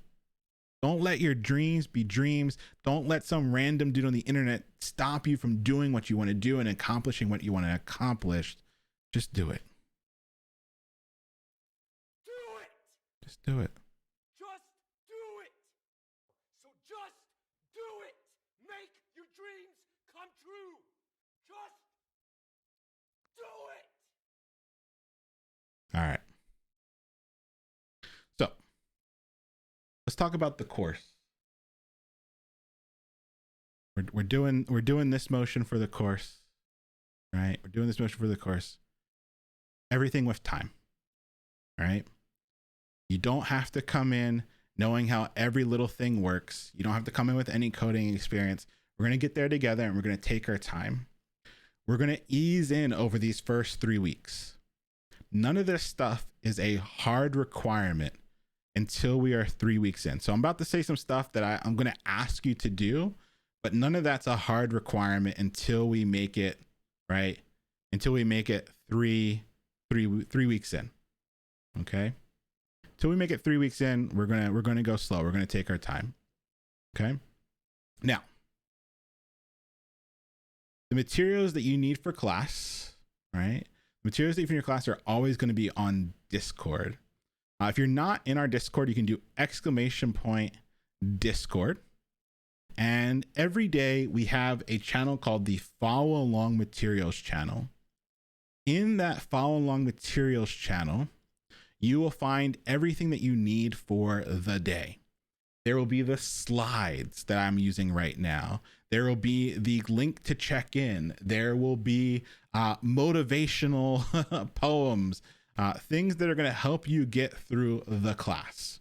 So if you're not on Discord, right, you want to make sure that you are, and that's just leonnoel.com/Discord, or you can !Discord and it'll take you there. Right. Cool. Now, every class, I am going to share a tweet. If you want to be in Touring and Hopper, which we'll talk more about, if you want to be in either of those houses, liking and retweeting that tweet is mandatory. For everyone else, I would love if you did it, but not mandatory. I asked you to do this for a few reasons. One, I want more people to find out about our community, to find out that they don't have to pay tens of thousands of dollars to learn how to code. And that tweet helps more people find us and see what we're doing and want to join. Okay. Now, the other reason why I want you to get used to checking in and using Twitter is because it's going to be one of the biggest tools in our arsenal to get a job. Okay. I told you that learning to code isn't enough. It's the networking that's going to be one of the biggest impactors on you getting a job. Twitter is by and far the best tool to network with other engineers. Okay. So yes, I'm asking you to do it as a requirement of the program, but I'm also just trying to get you to find other people on Twitter to work with, to interact with, to network with, so that you can get the job that you want. Cool. Another requirement of the course is that you network each and every week. You are going to network with 3 individuals that are already in tech, meaning that you're going to reach out to them. You're going to connect with them, at least 3 each week. Now, a lot of you might be freaking out. I mean, like, Leon, I have no idea how to network, right? I have no idea how to network. I have no idea how to interact with people. You might be saying, I am the most introvert of introvert, right? That's okay. We're going to have full classes on how to do this appropriately, and we're going to find ways that work for everyone. Whether you're the most extroverted or the most introverted, we're going to find a way for you to network and build up those connections of individuals that are going to help you get a job. Right? Because at the end of the day, it is not rawly your coding ability, but the individuals that you've connected with, they're going to help you lock down these jobs. Remember, if you just click apply, you might as well light your resume on fire. I'm going to also ask you, right? I'm also going to ask you to have 2 coffee chats each week, which is where you sit down with someone and have a longer form conversation about their experience in tech, right? How did they get to where they are? What are the things that they're learning right now? What are the things they're doing, right? And like I said, right now we're easing in everything. None of these are requirements until week 3. And we're going to have full classes on how to do this. All right. But if you want to know how people consistently get bigger and better jobs, it's because they put time in doing this. That's it. They know how to code, but the real differentiator is their network. There will be homework, right? After each class, you'll have some homework. That homework will always be due a week later. So tonight, you have some reading and some watching to do. And that reading and watching will be due next Tuesday. So the stuff I assigned tonight, the stuff that's already on Discord, will be due, right? Will be due a week later on Tuesday. At first, you'll be submitting stuff through Google Forms. And then once we get further into the course and we feel more comfortable with things like the terminal, we'll be using GitHub to submit all of our projects and all of our homework. All right. Cool. You can't find the Discord channel. It's the follow along materials channel. Cool. There's no like specialized channel for it. It's just the follow along materials channel is where it'll be listed. Cool. We do not start with GitHub. GitHub is confusing as fuck. So is the terminal. So is Git. All those things are just not stuff you need to start off with. We like to ease into things. We're going to start actually from zero, right? If you are starting from zero, you've probably never used the terminal. We're not going to start there. Just doesn't make sense. We're going to ease into it. Eventually, once we have a command of JavaScript, I'm going to ask you to do a coding challenge every single day. Every single day. That's right. No weekends. Every single day. Not yet, though. Not yet. Not until we get to JavaScript. But you're starting to see how folks have been successful in this program. Hopefully the it's becoming a little bit more clear why folks were able to get jobs. Right? You said, Leon, I came here to learn how to code, but I didn't know it was going to look like this. I didn't know that you're going to be asking me to spend 6 hours in class. Be consistent studying at least 1 to 2 hours a day. Networking with 3 individuals each week, having 2 coffee chats each week, doing a coding challenge every single day, homework on top of all of that. Right now, we go back to the trough of sorrow. You are officially at the peak. The peak is for those that have gone up the hill. They've mustered up the courage, right? To come and say, I want to learn how to code, right? They've mustered up the courage. They've gotten to the top of the hill and they looked over. And when they looked over, they saw a lot of material that they had to work through. They saw that they had to be checking in. They saw that they had to be doing networking each week, 3 individuals, 2 coffee chats. They saw they'd be submitting homework. They saw they'd be doing a coding challenge every single day in preparation for getting that job. And when they looked over that hill, they had a choice. Here are your 2 choices. All right?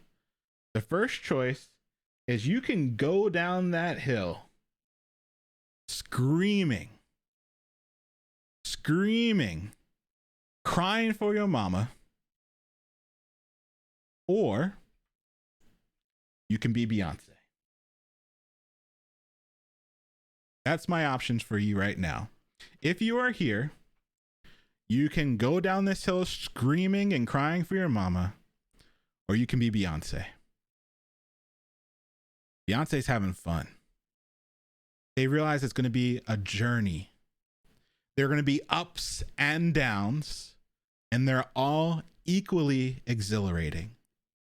You are going to feel lows that you may not have felt in a long time, where things feel really dark, nothing makes sense, things aren't clicking, it sounds like gibberish is coming out of my mouth, but I promise you that right after that dip is an exhilarating ride up.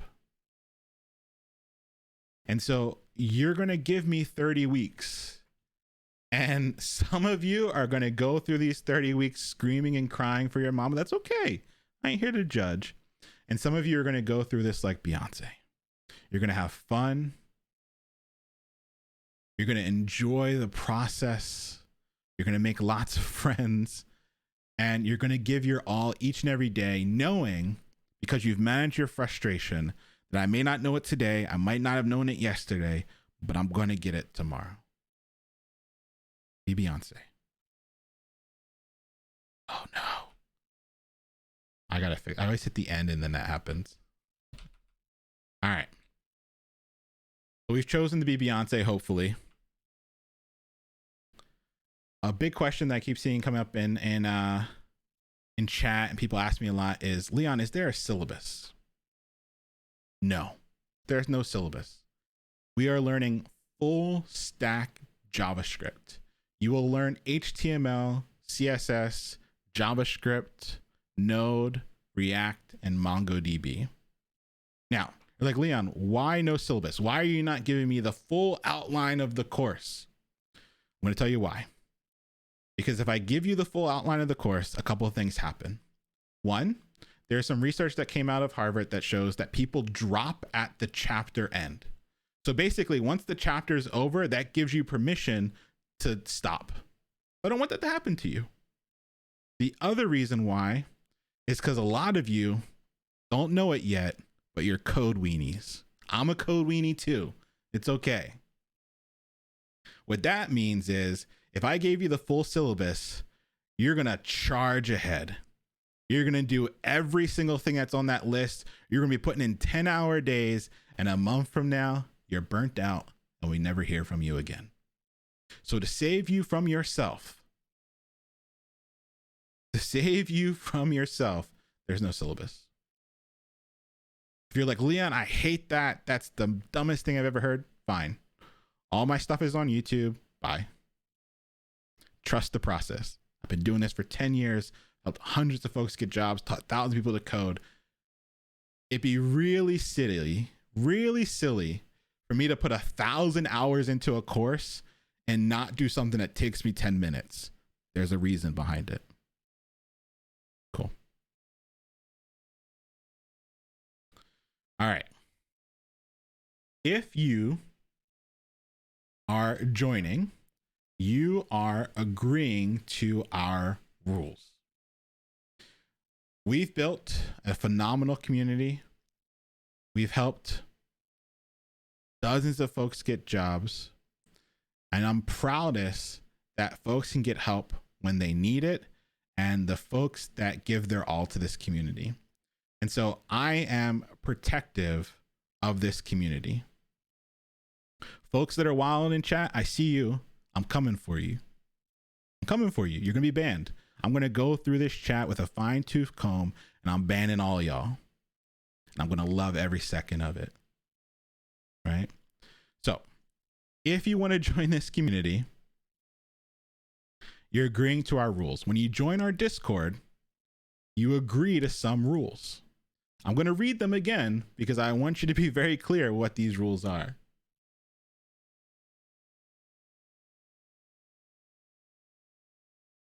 All right. So the quick rundown. And this is specifically here and on Discord.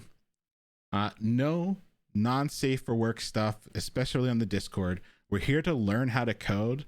No one's here to find the love of their life. We're here to learn how to code and get phenomenal jobs. No illegal discussion. This includes hacking, piracy, stuff like that. You want to sail the 7 seas on your own, that's okay. Don't do it here on Discord.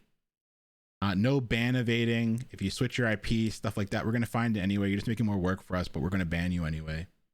No discrimination. Be very clear on this. This includes using racist terms, slang, sexist or ableist terms, making others feel bad for their race, gender, sexuality, or disability. If you can't be a good human being, get the fuck out. This isn't for you. If you can't be a decent, kind, caring person, leave. Please. Just do us all a favor, because eventually you're going to get banned anyway. Just leave right now. Please. You're doing myself and our moderators a huge service by just leaving now. Cool. No advertising. Don't spam stuff here in chat. Don't spam stuff on Discord. So on our Discord, don't post your YouTube, your Twitch, your other Discords, your social media. We have a self-promo channel that stuff can go in. But specifically, this includes private study groups and other things that split the community. Right? I'm not putting 1,000 hours into this cohort, right, for folks to run amok and ruin it for others. We keep our spaces moderated for a reason. If you try to lead people to another space that is not moderated by our amazing team of volunteer moderators, that's a problem, because we've had that problem where folks break off a little bit. They still try to be involved, but shit goes sideways and we can't be there to moderate.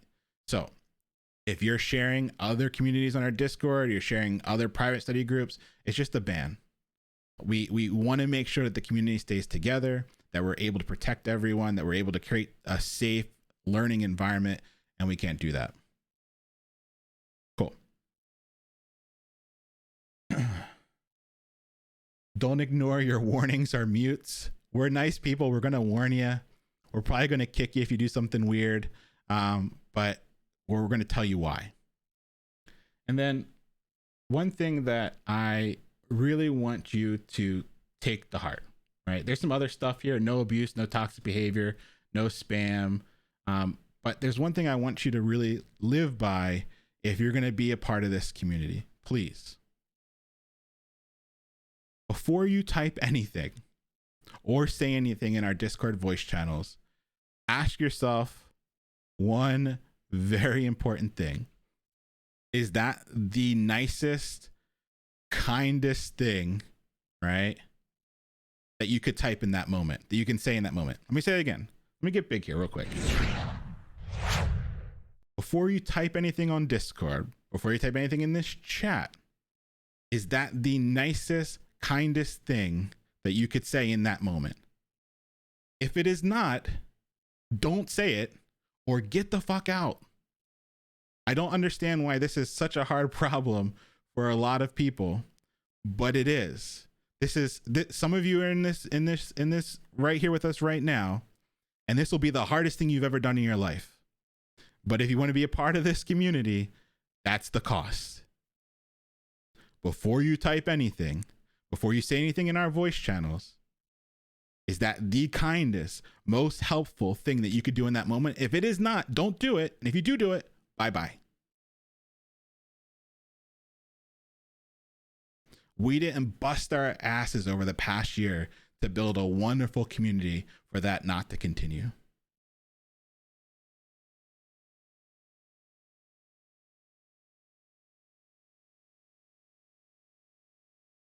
Cool. Be a decent person. I got it. Exactly. Myself and our moderators are going to hold you to it. Now, tech for a lot of folks is not a welcoming space. There are going to be a lot of gatekeepers. There are going to be a lot of people that tell you no. We don't need that in our own community. We don't need that coming from our own people. You are going to be ahead of someone at some point in this cohort. And you're going to be behind someone at some point in this cohort. We all have bad days. We all have responsibilities outside of learning. That's okay. When somebody asks a question, don't be a jerk. Answer their question and do it with kindness. When someone misses something in class, right? When someone misses something in class, don't make fun of them for missing something in class. If they don't understand something, make sure they understand it. If you can't agree to be the type of person that puts helping others and being kind above everything else, this is not the community for you. Go to Stack Overflow. Find some other Discord group. And you're like, Leon, you spent a lot of time on this. Yes, damn right, I'm spending a lot of time on this very specific point. We have a wonderful community in our Discord that grew by 10,000 people in a week. I refuse to have that community change into something that it is not. I will go through and delete all y'all. I'll just go back. I'll go back 10 days, cut it all, and bye-bye. Like it just gone. I'll delete every single one of y'all. I don't care, because what we built is special. It does not exist anywhere else online. It just doesn't. I've been around the block. I've tried to learn a lot of languages, and I've been met with hate. I've been met with disrespect. I've been met with people that don't give a fuck. That's not us. That's not 100 devs. That's not Learn with Leon. And if you can't get that through your brain and commit to it, get the fuck out. I'm going to give you a second. I'm going to stop talking. I'm going to put the music on. Go ahead.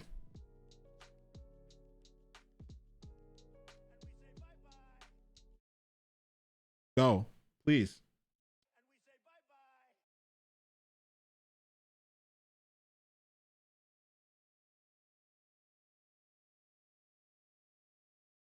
Put the music on. I'm giving them a second. Hold on. Sometimes it's hard. Some people just close their eyes. They forget they got to click the button. It's the little X. You click that and you're gone. Cool. You're all here. So we're agreeing to these rules. We're agreeing to be kind and positive first. We're agreeing to see the best in each other. My executive director at Resilient Coders has a brilliant line, like a few lines. I'm just going to read them because they're brilliant, and it's the thing I want you to keep in your brain. And the thing that they always tell our students, and I'm going to tell you right now, this is Dell for the folks that know: be kind to one another. Be the type of person who stays positive and gives people the benefit of the doubt. See the best in people. Embrace diversity of backgrounds, of perspective, of things we can choose and those that we can't. Accept your own failures and those of your peers as an important part of the process. Exactly. Be Beyonce. All right. Now I've said it. I'm going to keep saying this. If you don't like what I'm saying right now, like, go. Like, it's going to keep coming up because I refuse to build a community that's just like everything else in tech. That's not us. All right.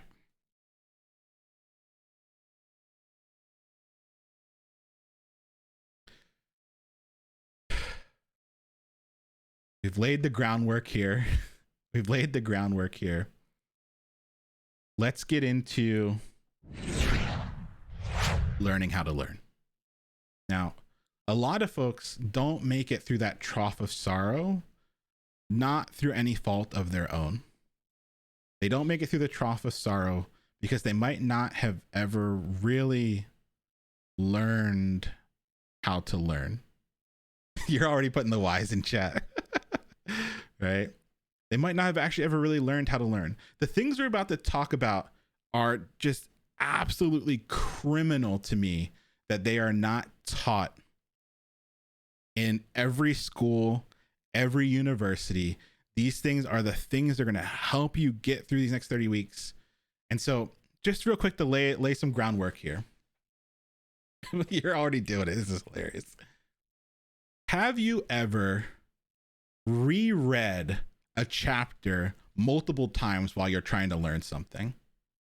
You ever just reread a chapter multiple times? Type yes. Everybody did wise too early. Type yes. I want some effort here. Give me a full yes if you've ever reread a chapter multiple times while trying to learn something. I love the first time viewers. Come on, you got to get interactive with. You're not going to make it these 30 weeks if you're not typing in chat, if you have the means to. All right, next question. Have you ever taken copious notes, like you wrote a lot of notes as you were trying to learn something?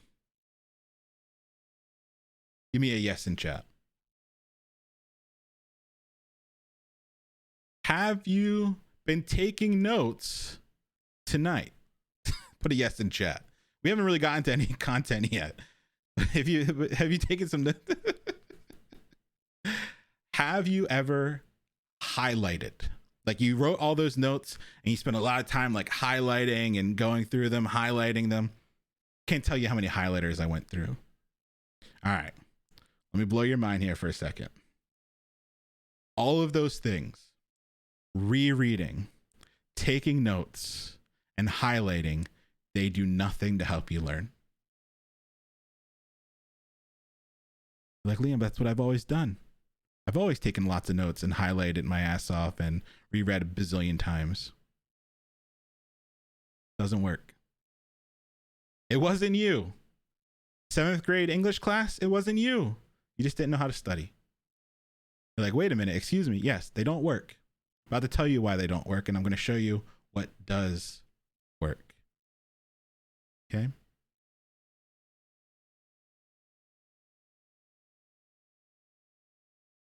What if there were two strategies? I can give you two strategies right now. What if there were two strategies that enabled you to learn stuff faster, more efficiently, and forever? The rereading, the highlighting, and taking notes, that ain't it. But there are two things you can do that we're going to learn right now that are going to help you to learn stuff faster, more efficiently, and forever. And those two things are active recall and spaced repetition. Now, you're going to have two videos to listen to for homework that go way deeper into these two topics because they are so important.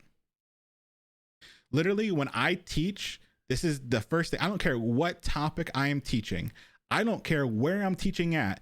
These are the first two things I'm telling you. I teach at the Harvard Business School, maybe like once every year, twice a year. And at Harvard Business School, I open with these two things because it is criminal that we are never taught these things. It is absolutely wild that I made it through my entire educational journey without knowing these two things.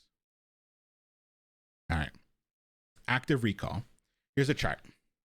This comes from Ali Abdal. They have an amazing video that's actually your homework that walks through a process called active recall. All active recall is when you are done reading something, you recall the things that you just read. Now, I have attention issues. Here is a very common thing that happens because I have attention issues. I will read through a chapter and it's as though I like teleport it. It's like I'm at the end of the chapter and I'm like, what just happened?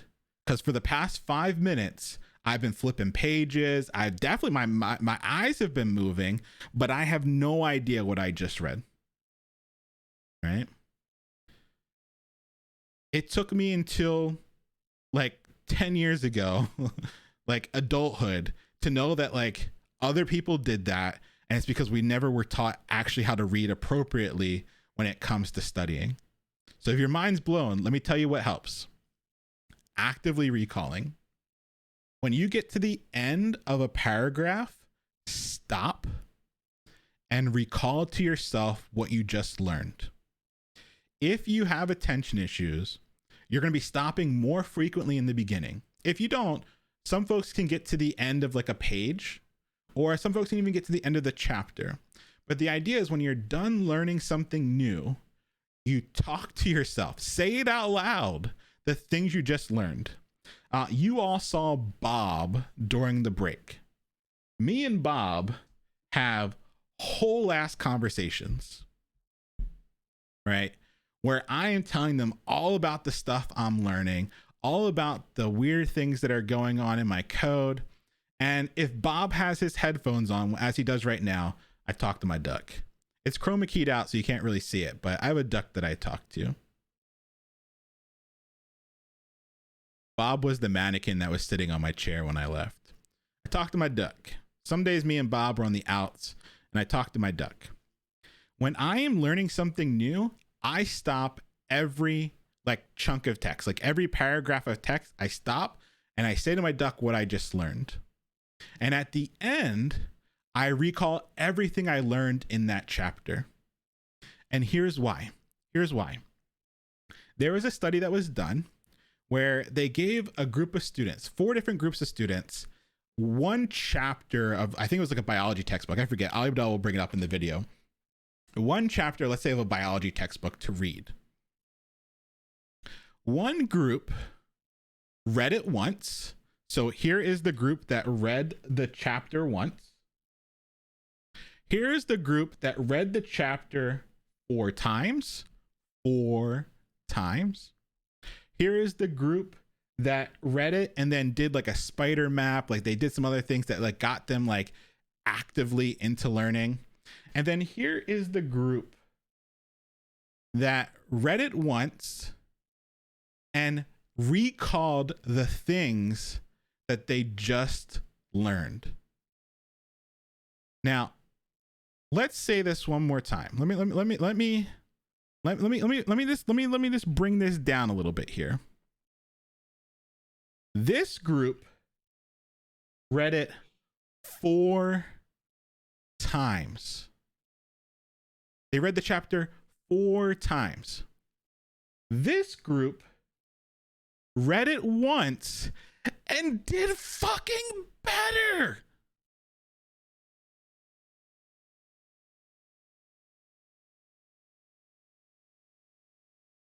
If you're not mad right now, you should be. This group read it 4 freaking times. This group read it once and then just talked out loud to themselves about what they just learned, and they did better.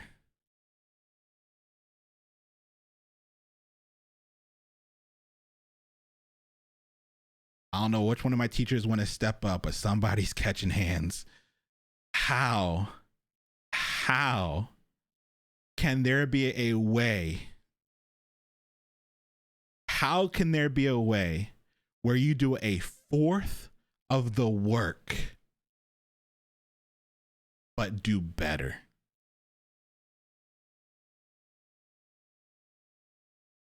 That's active recall. Right? That's what active recall can do. A 1/4 of the work, but still do better. So you bet after you learn something at 100 devs, the thing you should be doing is recalling. When you are done class tonight, when the stream ends, we do a raid, but when that raid is done, right? When that raid is done, you need to stop and recall the things that you just learned. Right? Now, something that people do is they like to take notes. Here's how I twist notes. We'll talk about the rate at the end. Don't worry about it for right now. Here's how we do notes. Don't take notes. Take questions. Don't take notes. Take questions. As you're learning something, write down a question, right? What is a study practice that can enable me to do a quarter of the work but get better results? Because at the end of class, right? At the end of class, you go back through your questions, and your questions are your active recall. So don't take notes. Who has that emote? The Great British Bake Off emote was hilarious. Take questions, and then at the end of your lecture, quiz yourself by going through your questions. Cool. That's active recall. Now, the sad thing is, if you put in the work, even to actively recall, we have something called the forgetting curve. Right? We have the forgetting curve. Let me take a sip here. Thank you, Memphis. We have something called the forgetting curve.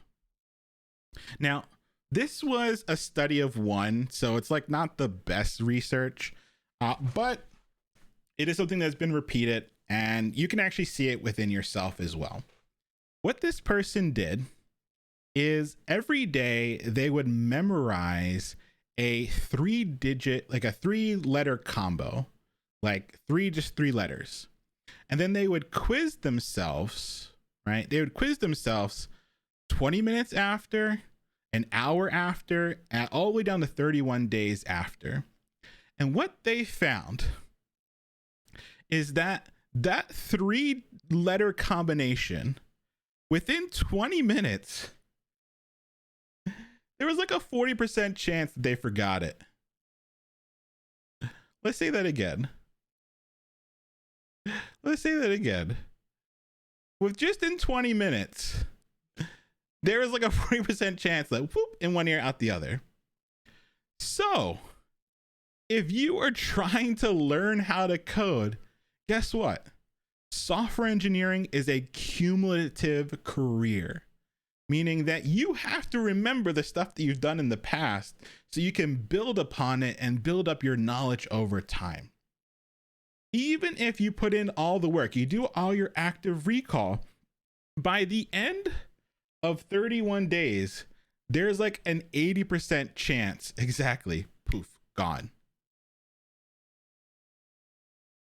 Gone. You learned it, you forgot it, and you're gone. Right? And so a lot of people put a lot of time into these tutorials. They put a lot of time into learning how to code, only for 2 months later to remember a damn thing. I can't tell you how many tutorials I've done that just a few weeks later, I would have to restart the whole tutorial. And that contributes to being in the trough of sorrow, because people just don't realize that, one, they were taking notes the whole time. They were highlighting their asses off. I can't tell you how many notebooks I have full of stuff that I took notes on and highlighted that I will never, ever remember. So, active recall helps you learn the material, but we know as humans, we have this forgetting curve. And when we come back from break, I'm going to teach you or show you how you can never forget anything that we learn together, or anything that you learn in the future forever. There's a very simple tool that you can put into place that will enable you to reap the benefits of your hard work and not forget the code that you learn. So, we're at the top of the hour, and as you know, we like to be healthy around here. We take a break at the top of every hour. It's a marathon, not a sprint. We're going to take care of ourselves. And so let me pull up the timer here.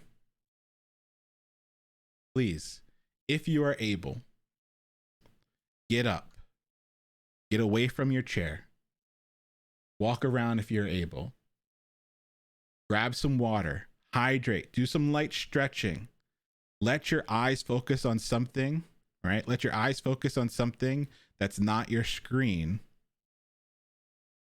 because we're in this for the long haul. All right, we start the timer here. We'll put on the tunes, and I will see you all in 5 minutes because I'm going to take a break too.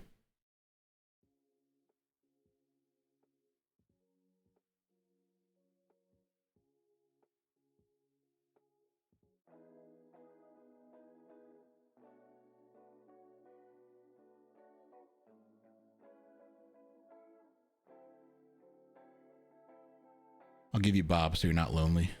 See you in 5, folks.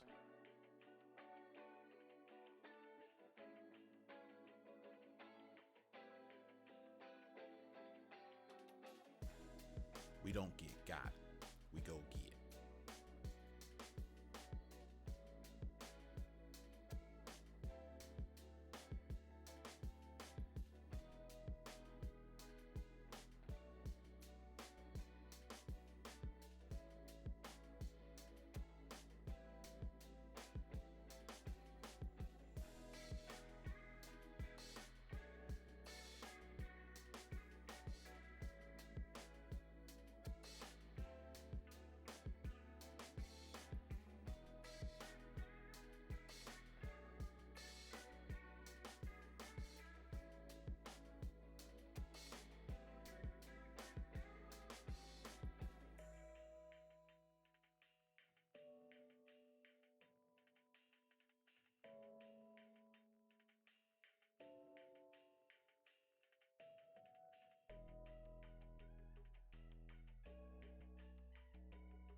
Yo, I'm not back yet. I'm just gonna chill until the timer's over.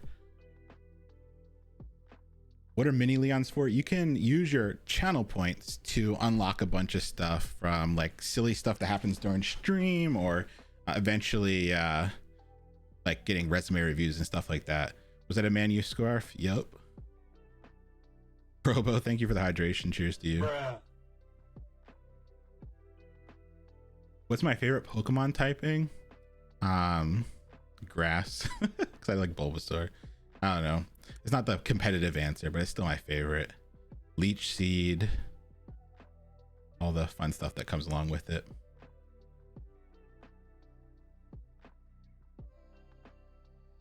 I don't know what the starters are going to be in the Legends. Charmander. Psyduck was the best. Abra was the best in Pokemon Blue, just because you could, if you got Alakazam or whatever the way to get Alakazam was, like, it was over. It was a wrap. Leaf Blade, exactly. Favorite anime? Attack on Titan. I'm not like deep into anime though. Actually, I'm gonna say Cowboy Bebop because I'm an old head. What's the blue circle for? I just didn't take it off. Do you play Overwatch with your students? Quite a few, yeah. We have a game together channel. Definitely down to play some Overwatch or some fun stuff. Favorite superhero? Batman. Did I get the Pearl Diamond remake? Of course. I play Apex. I played it once or twice, but never really got into it.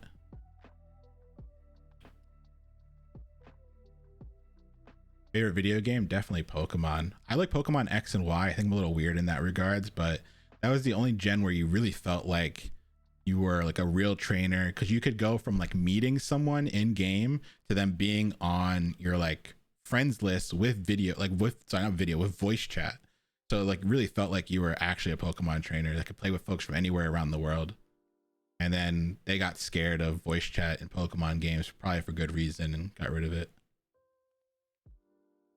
All right, folks, come on back. Come on back. Hope you had a good break. Hope you're able to stretch, relax a little bit, grab some water. Let's get this.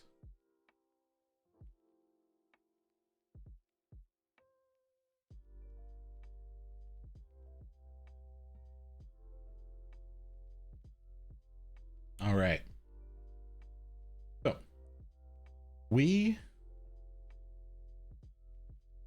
before we took our break, we talked about this idea of active recall being the thing that actually helps you learn, right? Like the idea of actively recalling the things that you just learned is the tool to use as you are learning material. And we talked about probably not taking notes, but taking questions, so that at the end of the night or at the end of your studying session, you can go back and recall the things that you just learned, right?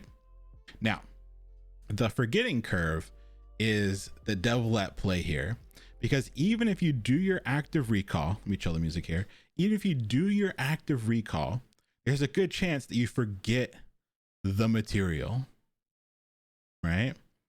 You forget the material. And so I promised you when we came back to tell you how to flatten or get rid of this forgetting curve. And the way that we get rid of the forgetting curve, or we flatten it, is with repetition. Okay. Now, what happens the very first time that we learn something, right? The very first time we learn something, by the end of 3 days, there's a non-zero chance that we've forgotten it, right? Like we've gotten to like a 40% chance that we've just like forgotten it, right? But if we were to review that material, right, just once, we push our 60% memory retention from 3 days to 7. Let's think about this. If you just reviewed your material, right? If you just reviewed your material once, you flattened your forgetting curve by a whole week. If you were to review it 3 times, right? That flattens out the forgetting curve even further. And with enough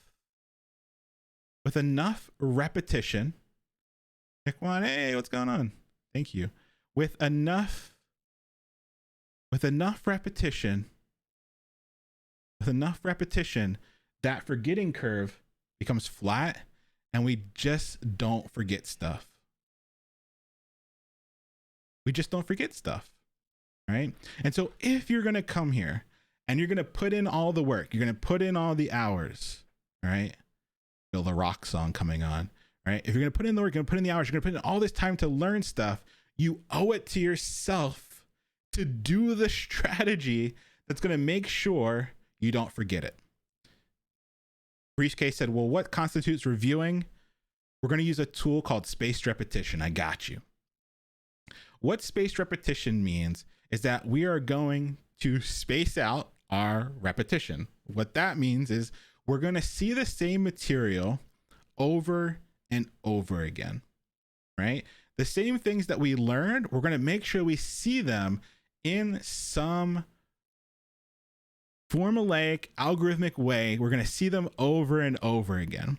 And just by that idea of repetition, we make sure we don't forget stuff, right? So here is on a scale of like if you're going to remember it or not, right? On a scale if you're going to remember it or not, if you just learn something once, right, there's a good chance that you just forget it. If you recall that information once, look at this. Just literally recalling once, look at what your percentage jumps to. You jump over 20% just by recalling once. That means if you took questions during our lecture and after lecture, right? After lecture, you just review the things that we learned, your retention jumps 20%. One recall, 20%. So that's why active recall works. You just do it once, you got like 20% more chance of remembering something. And then if you repeat it multiple times, your ability to remember things goes up and up and up and up and up and up and up and up. Now, here's the really interesting thing. Here is spaced repetition, and here is repetition in mass. This repetition in mass is when you take Saturday to study over and over and over again. So that's the people that want to put 10 hours in on a Saturday, right? Where you just sit there all Saturday repeating stuff, right? It literally, look, here is, I swear, is this lower? Hold on. How is that possible? How is that? Right? Here is you repeating a bunch of times in one session versus recalling once. Right? So this makes sense. Let me explain here. And Ali Abdal is going to explain it way better than I can, right? In a full video for you. But here's the idea. Let's say I learned something, and in that same session, right? In that same session, I repeat it to myself 100 times. I'm not going to say 100, but let's say I repeat it to myself a bunch of times. So there's no recalling. It's just that one session, I just do it a bunch of times, right? That is worse than learning something and then recalling it once at a later time, right? And then here is if you space out your repetition. So you can see how significantly important it is to space out your repetition and not just have a day where you study. You have to do this every single day. Here's the science. You don't take my word for it. Ali Abdal is the master of this, and they are going to guide you through it through these two videos that I've shared. Now, you're saying, Leon, spaced repetition sounds amazing. I can flatten my forgetting curve, never forget something. How the heck do I do that? Well, we do it with Anki.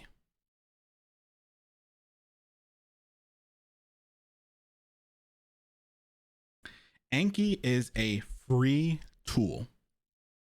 Anki is flashcards with an algorithm behind them. That's all it is. It's flashcards with an algorithm behind them. If you've ever used flashcards, great. You were getting some recall in, but it wasn't good enough because there's no algorithm behind it. What Anki does is it does the spaced repetition for you. You review a card, and then if you get the answer right, it's going to show you that card in 2 days. If you get it right again, it's going to show it to you in a week. If you get it right again, it's going to show you in a month. I have some cards that I won't see until I'm like 70 years old, right?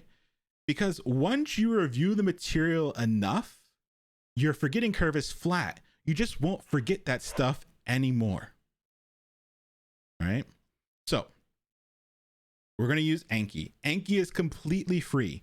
Do not pay money for Anki. Remember, I'm never going to give you anything that you have to pay for. It is completely free on Windows, Mac OS, Linux, GNU Linux. It is completely free on Android and on the web. If you have iOS, the app is $25. Do not pay for the iOS app. Just use your web browser, right? You can use the Anki web, which I have conveniently linked for you right here. You can do all the stuff in the browser. I create all my cards on Mac OS and I review them on an Android phone, right? I highly recommend that you only create your cards in one location and then you review them wherever you want. But if you're like, Leon, that sounds amazing. Wonderful. We're going to have a whole kind of like class on how to use Anki better, right? But as the cohort goes on and we're starting to actually learn more and more material, Anki is going to become your best friend. Anki is something that you're going to use every single day. All right. So I got 2 questions for you. I just gave you the cheat codes to learning, right? Active recall, spaced repetition. I don't know why it's not on the front page of every textbook, but this is how you actually learn things. So now I'm going to ask you a very important question. Why should you create your own Anki cards and not use someone else's? Throw it in chat. Give me some ideas here. Why should you create your own cards and not use someone else's? Exactly. The simple act of creating your own cards is an active recall session. So by creating your own cards, you get a full repetition of active recall in. And it's going to be the things that you actually learn that you're recalling. That cognitive effort that you put in to learn pays off when you use your own cards. This is also why you should never use somebody else's notes or somebody else's questions. If you're using somebody else's notes or questions, you didn't get your own active recall in. And it's something you have to get better at. Remember, software engineering is a cumulative career. It's something you're going to be doing for the rest of your working days. And so you have to get good at using these tools and strategies. You are all going to leave this program and join a company. And on day 1, they are going to use a tool and a technology that we have not learned together. And you're going to have to learn it on your own. So you better be good at creating your own Anki cards, taking your own questions, getting your active recall in, feeling comfortable with spaced repetition, because you're going to have to do this every single day for the rest of your life. Cool. Next question for you. I can see why tutorials can be a trap. Exactly. Tutorials are a trap because a lot of times it's low cognitive effort. Reading, highlighting, note-taking, all low cognitive effort. When we do low cognitive effort tasks, the connections in our brain don't form the same way when we do high effort tasks. Active recall, spaced repetition are these high effort tasks that actually force the connections in your brain to solidify. Cool. Next question for you. Why should you use Anki every day?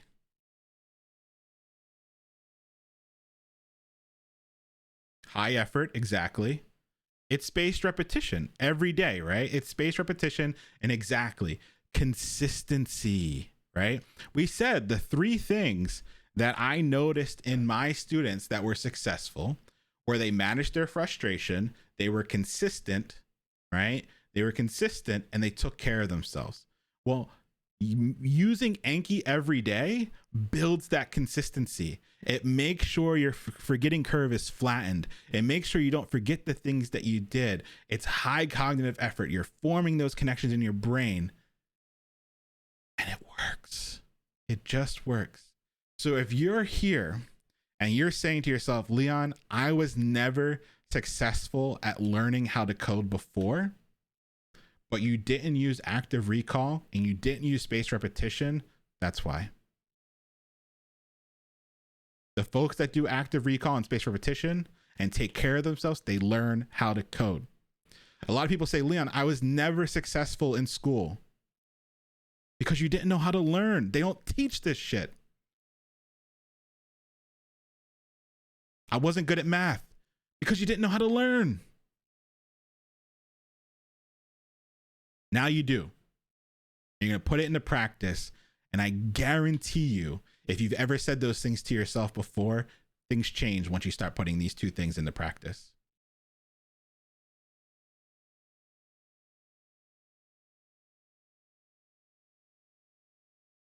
Lola said, how long is class?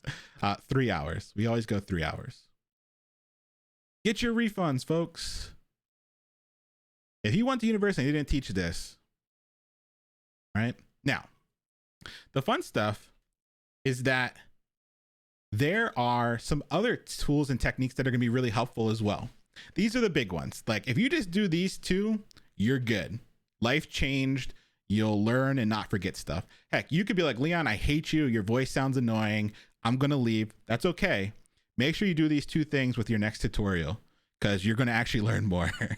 Just do that, please. That's all I ask of you. If this is where you stop with us, cool. Make sure you use these two things going forward. Now, the beautiful thing is that there are other tools and tips and tricks that are going to help you be successful as well. And so your first big set of homework is to go through Dr. Barbara Oakley's course called Learning How to Learn. They have broken down all the science behind how adults, and specifically adults, learn. And they're going to give you all the tips and strategies you need to continue. We've covered the two big ones, but that course is going to give you the rest. Now, like I said, a lot of folks come to learning how to code with all these preconceptions about how they learn. There are no visual learners. There are no kinesthetic, I got to touch things learners. It's all made up. It's not real. It's not a real thing. It's the things we tell ourselves to get over the fact that we don't have good study habits. And it's not our fault. We never learned this stuff, right? It's not true. You can look it up. Don't take my word for it. Look it up. You're like, Leon, I've been a visual learner my whole life. Nope, you got. That's something somebody told you 10 years ago when you were struggling in school to make you feel better, but it's not true. You need real study habits. Active recall, spaced repetition are real study tips that are going to help you learn the things that you learn. Cool. Deep breath, everybody. I know it's a lot, especially if you haven't been in a learning environment for a while. 3 hours can be a bit, but I appreciate you and I thank you for putting in the cognitive effort, for putting in the active recall, for putting in the spaced repetition, and for being here right now. I can't tell you, and you can see them, how many folks out there want to learn how to code in the new year, right? How many folks want to learn how to code in the new year, but how many of them are not going to put in the high cognitive effort tasks? They're going to keep buying courses. They're going to keep taking, they're going to do all these things that are not going to actually help them to learn. So now you know what you got to do. It's hard. It's not easy. But if you decide to give up your nights or your weekends or time away from the ones that you love, I respect the hell out of you, and let's get it. We're going to get the bag.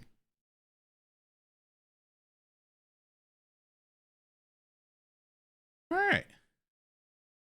Got a little bit more than a half an hour. A little more than a half hour. And we're going to start off by learning what the heck the internet is, and then hopefully just a smidge of HTML. I don't think we're going to go over tonight. I think we'll be able to hit exactly the 3 hours, but this will be the first thing that we learn. Now, I kind of mentioned this at the beginning, but I just want to be really clear before we get into like the big topic we're going to learn tonight. This is a jobs program. I know it says like free coding bootcamp, free software engineering program, but this is a jobs program. The idea is for you to get a job. Okay, that's the goal. We're covering way more than just coding to help you get the job. And what I really want to click is that for a lot of folks, learning to code can be a lot of things. I grew up loving puzzles. You give me a hard challenge, I'm about it. I'm going to do it. I'm going to have fun with it. I'm going to love it. So for some folks, coding can be a way of like getting daily challenges that they work through. For some folks, they love to code because it can be creative. You can bring things to life. It's like playing Minecraft on like super energy pills, right? You can think something and build it, and people around the world can play with it and enjoy it. And then for some folks, it's about making money. I started off my story telling you the reason I did this and the reason I got into it is to get the money. There's no shame in that. Make your money. That's why I'm here. And that's why I think a lot of you are here too. I hope that in the process of making that money, you start to enjoy the things that you're doing as well, right? You start to see the beauty in how the internet works. You start to see the beauty in HTML. You start to see the creative side where you can build things. But let's not front and pretend that that's why most of us are here. Cool.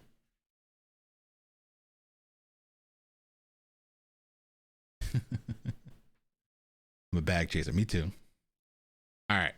So you all here to be software engineers, but the focus of this bootcamp is web development. Remember, we said a software engineer could write code that works in a lot of different places.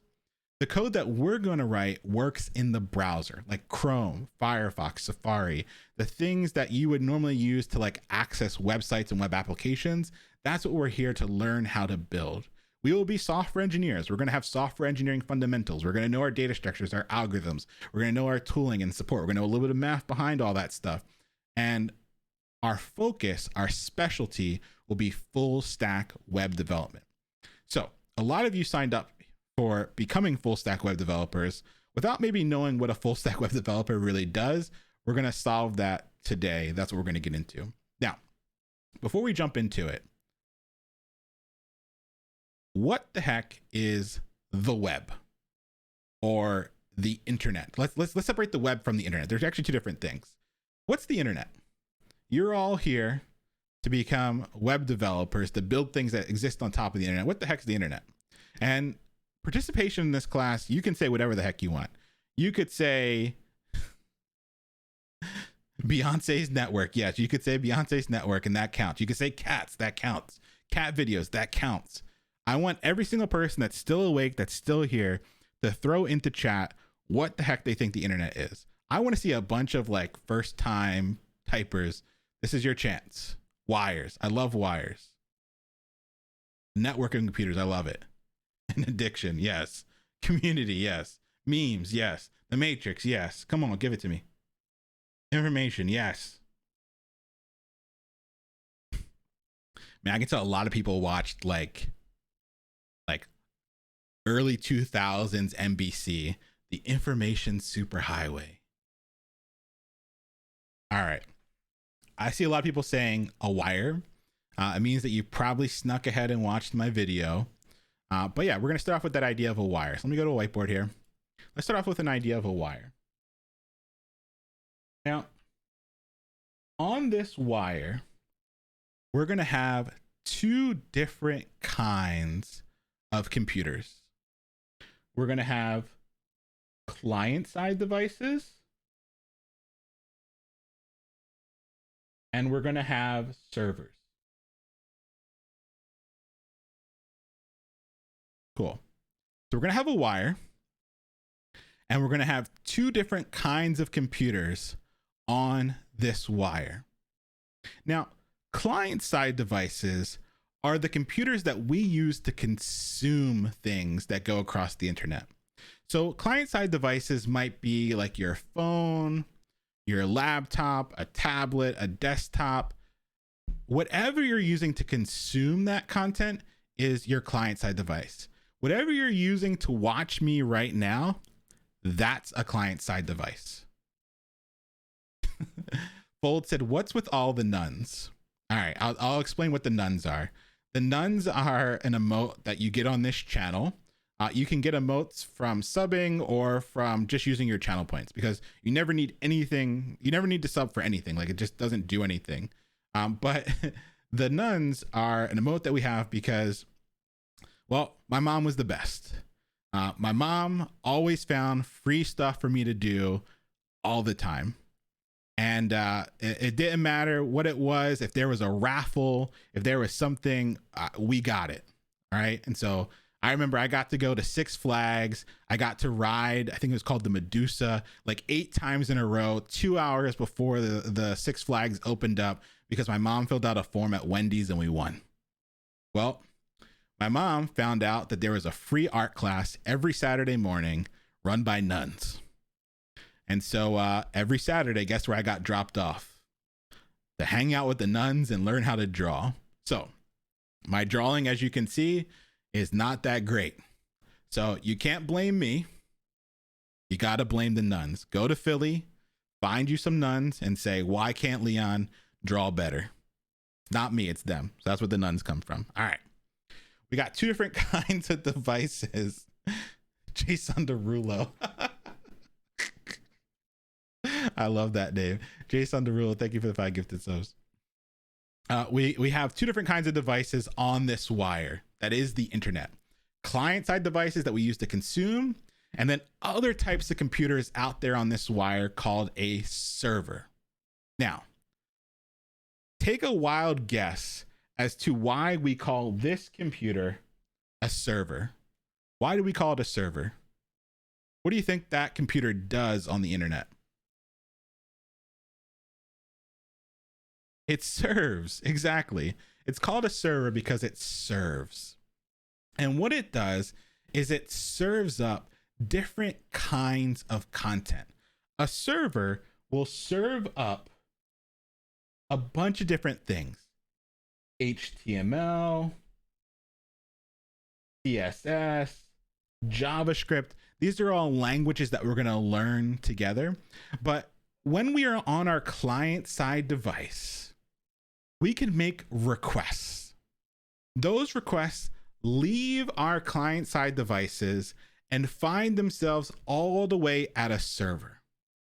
That server can hear that request and respond with something. That is the backbone of the internet. This idea that we have some devices that can make requests and some that can respond with stuff. Now, let's step back a second. Rob, thank you for the hydration. Let's step back a second. If I asked you to open a Word document, what program would you use, right? What program would you use to open a Word document? I'm not trying to trick you here. Yeah, you'd probably use like Microsoft Word, right? You might have another program that opens it, but like Microsoft Word, right? What if I asked you, and throw this in chat, what if I had a PDF? What program could you use to open a PDF? Adobe, maybe Preview if you're on a Mac, right? But Adobe, right? So we have this idea that like we have these programs that can run on our client-side devices, and these programs are really good at opening certain types of files. Word can open Word documents. Adobe can open up PDFs. Well, running on our client-side devices, we often have a program called a browser. And that browser is really good. And when I say browser, I mean like Firefox, Chrome, Internet Explorer. These browsers are really good at opening certain types of files, specifically HTML, CSS, and JavaScript files. They can open those files and display what you are seeing on your screen. Right? So often what we will do is we will be on our client-side devices. We will be using a program called a browser.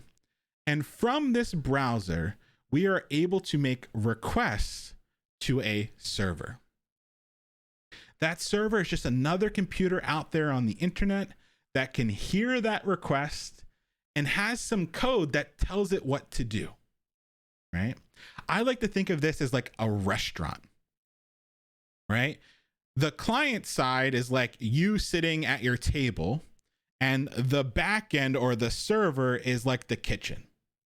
From your table, you can make requests to the kitchen, and the kitchen will send you back food, right? You don't really care too much about what's happening in the kitchen. You really kind of just care that they give you the food. Well, this is the exact same thing that's happening on the internet. You are sitting in the booth making requests on your client-side device. Those requests go to some server or kitchen, and you get stuff back. Now, the beautiful thing is that our client-side devices, our desktops, our phones, our tablets, all have that program called a browser. And the browser can run the files that are being sent back from the server. So when we get food back from the kitchen, we are able to eat it, but maybe there are some things that we couldn't eat. Well, a server could work the same way. A server could send you a file that the browser has no idea what to do with, and it just wouldn't know what to do and it wouldn't run it. But when we send to the browser HTML, CSS, JavaScript, it knows what to do with that stuff. Cool. Now, let's do an example. Let's pretend that we are going to order from Domino's. I love using this example because I am actually no longer allowed to order food from Domino's. So we are going to pretend. My wife is just across the hall from me, like they're on the other side of this wall. I ain't trying to get got. So we're going to pretend. Okay, we're going to pretend that we're going to order food from Domino's. Everyone's saying why. I'll tell you why. All right, here's why I, a grown man, am no longer allowed to order Domino's. When you are walking down the street and the Domino's delivery person pulls they're driving past you, they pull over, they get out their car, they walk up to you, they say, "Hey, Leon, how's it going?" They grip you up and they're not delivering you pizza and you're with your wife, that is the exact moment you are no longer allowed to order food from Domino's. So we're going to pretend. I'm going to pretend I'm not even going to type it in my phone. I'm afraid. It's all right. I'm okay to be scared. I'm going to pretend that from my client side device, I am going to go to Domino's.com. So I type Domino's.com into my client side device. That request leaves my phone. Makes it all the way to Domino's server, and Domino's is like, wait a minute. Was that Leon? Did Leon just order something from Domino's? Did we get him back? Is he in the house? Did the ghost just return to order Domino's? And they're showing up. Their kids are going to college. Everything's good in the world. We're gonna pretend. We're gonna pretend. So I've typed in Domino's.com pretending into my phone. That pretend request has made it to Domino's server. They go wild, and then they go, what should we respond with? Well, they're gonna respond with HTML, CSS, and JavaScript. They're actual individual files, right? They're actual individual files, but each of those files handle something different. So once the response comes back to my phone, I see Domino's website in its full glory. If you've never been to Domino's, and I haven't been there in a while, right? But back in the day, when you went to Domino's website, there was a beautiful picture of a pizza at the top. And going down the middle was a list of ingredients. All of that content that you saw, like the picture, the text, that was all powered by HTML. No snitches, exactly, Tiny. That was all HTML. So if you've ever been to a website and you saw content, your client-side device just consumed HTML. Freely on. So if you've ever been to a website and you saw like text or images, that was HTML. Now, Domino's website was beautiful back in the day.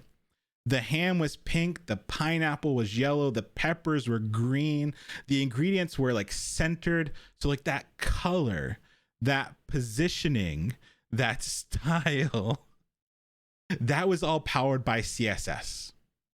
So if you've ever gone to a website and you saw content, that was HTML.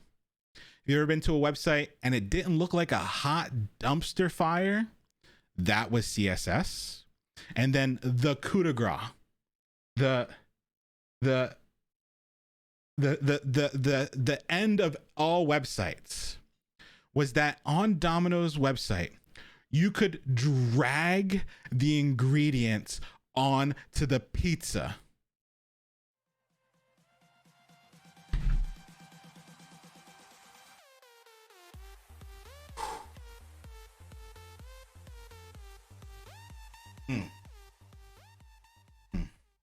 You could drag the ingredients onto the pizza, and that was all powered by JavaScript.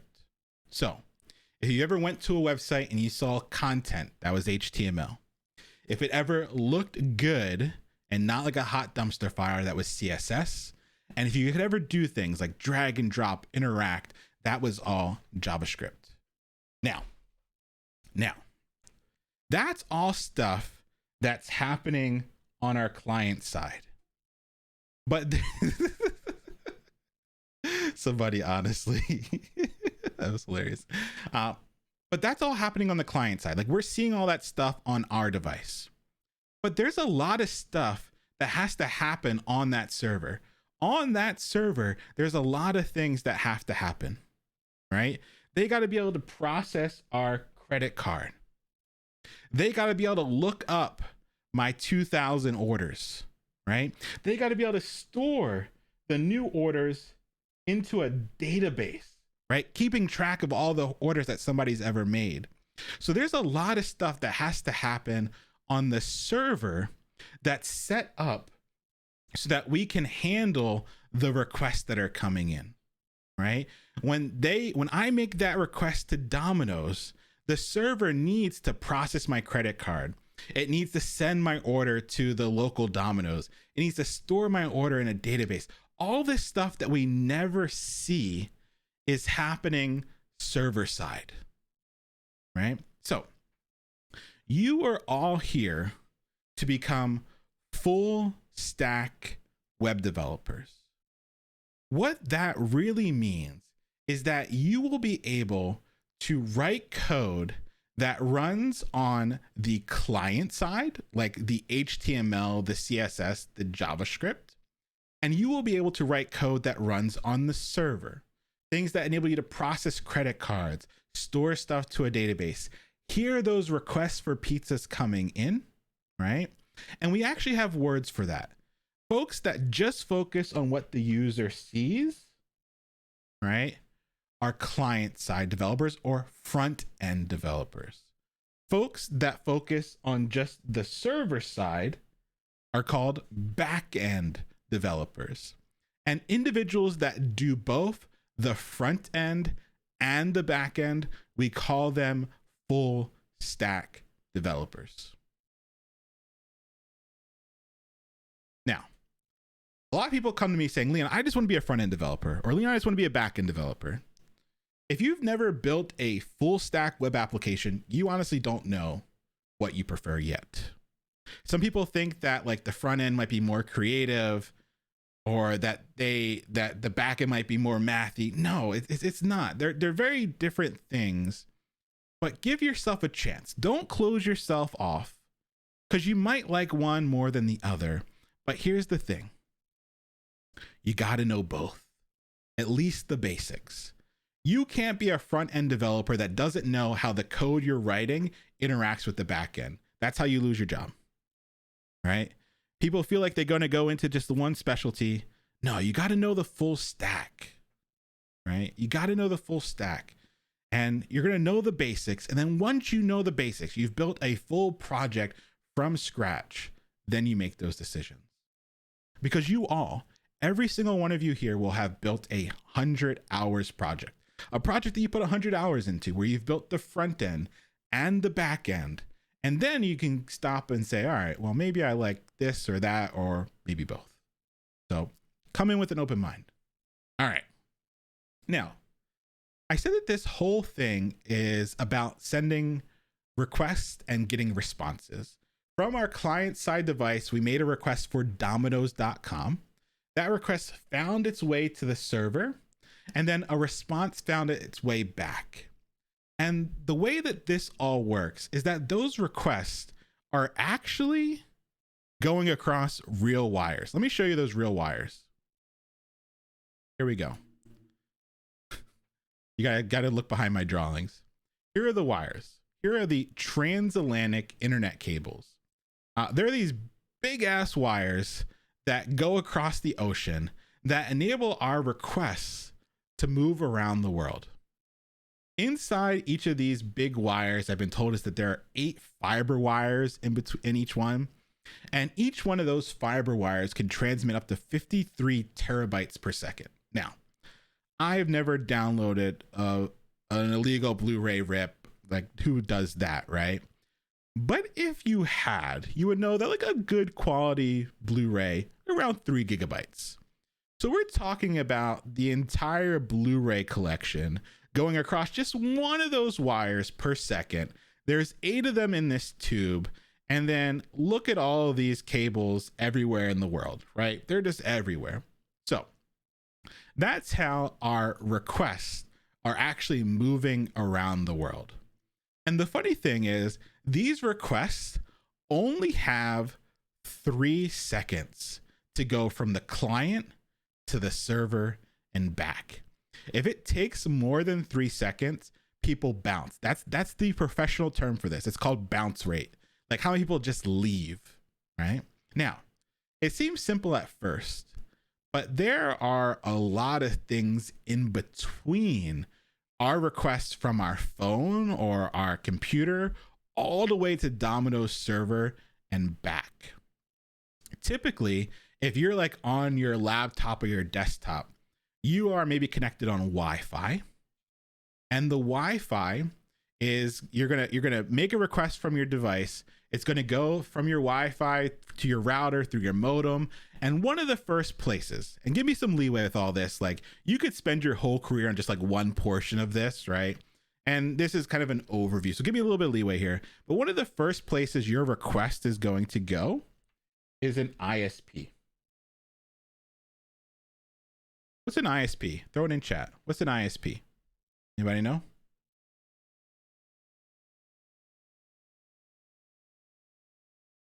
Somebody said, is that where network engineering comes in? It can be. This is the start of it.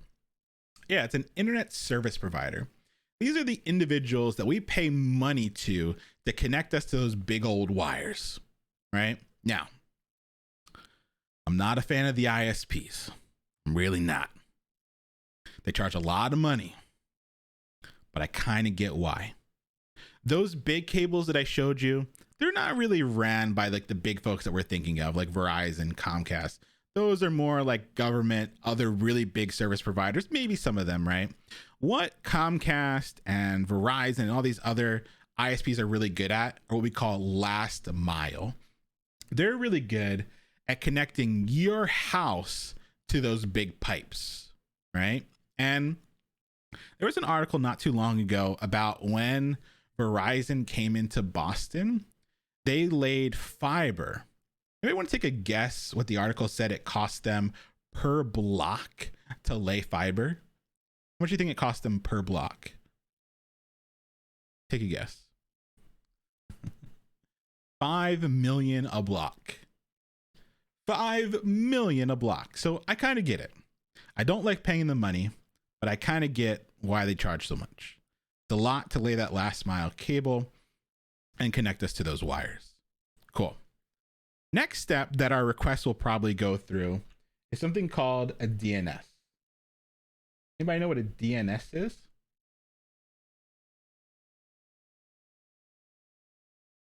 Yeah, domain name server or system, depending on who you're talking to, but let's say domain name server. A DNS is just another computer out there on this wire. And the computer is really good at doing one thing. It's a really fancy phone book. Hold that in your head for a second. It's a really fancy phone book. All right.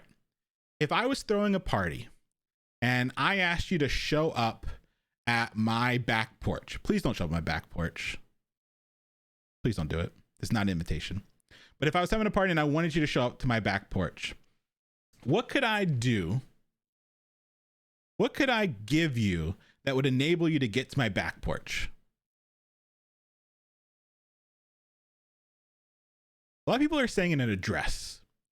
Would an address get you to exactly my back porch. Get you close. It's not going to get you exactly to my back porch. Coordinates, exactly.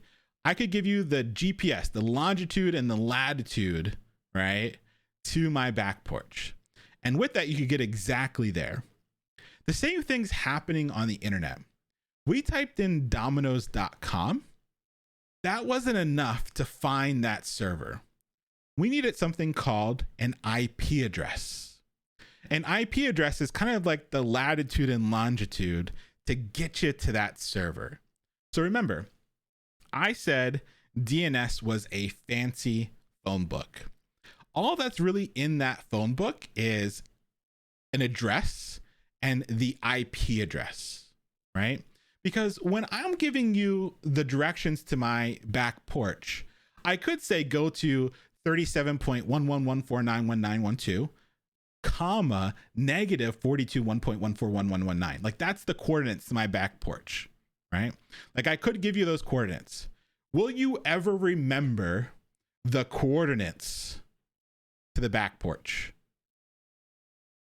There you got them, right? No, you will never remember those coordinates. And there's no way in hell you're remembering the coordinates for a bunch of other people. So instead of latitude and longitude and us having to remember all of those things, we have addresses. 32 Cherry Street, right? They're very easy. We can remember 32 Cherry Street instead of the latitude and longitude. You're all like, I got Anki now. I got it. Give me the latitude, right? And so the idea here is that we in the real world have addresses to get around. And on the internet, we have the same thing. But instead of addresses, we have URLs. Dominoes.com. Well, dominoes.com is the address. It is not the latitude and longitude to that server. So we need a DNS. When we give them address, dominoes.com, the URL, it gives us the IP address. Here's the IP address for Dominoes. 139.772.442.101. That's not Domino's IP address. I'm not that bad. Come on now. Give me a little bit more respect than that, all right? But the idea here is that it's something like that, where we would type in dominoes.com, our request goes through the ISP. If we paid the money, then it goes to our DNS, and then the DNS would give us that IP address. And with that IP address, we could eventually make it to our server. There are lots of other steps in between. This is just an overview. That server has some code running on it, right? That code hears that request comes in and knows what to do. Maybe it's going to fetch some HTML, CSS, and JavaScript. Maybe it's going to store an order, but that code listens to the request and knows what to do. And then once it's finished with that request, it sends a response. And that response goes all the way back to the client side. But guess what? That response is going back through all these hoops, right? Got through all these hoops, right? That we just jumped through to get to the server. And this all works because of a very important tool, right? A very important tool called HTTPS. HTTP. There we go. We'll say HTTP. Right? We have HTTP. All this works because of the hypertext transfer protocol. It is the way that we were able to make these requests and send these responses. Right? Hypertext transfer protocol actually sits on top of some other stuff. TCP, IP, there's a bunch of other stuff that like is happening to make this work. But the idea of being able to send a request from a client and get a response from a server is because we're sending all this through this protocol. Now, something fundamentally changed about the web a while back. Something that changed this whole game for the better. Kind of gave it up already. What changed about HTTP that made all this better? The S, exactly.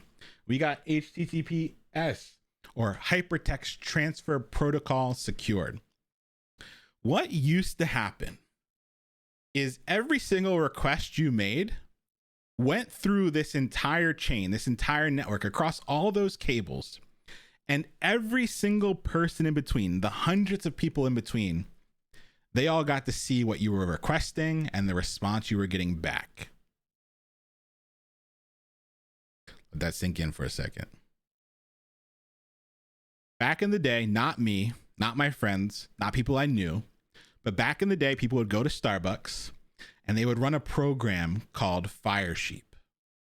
And when they ran that program called Firesheep, it would show them all the requests that were being made on that network.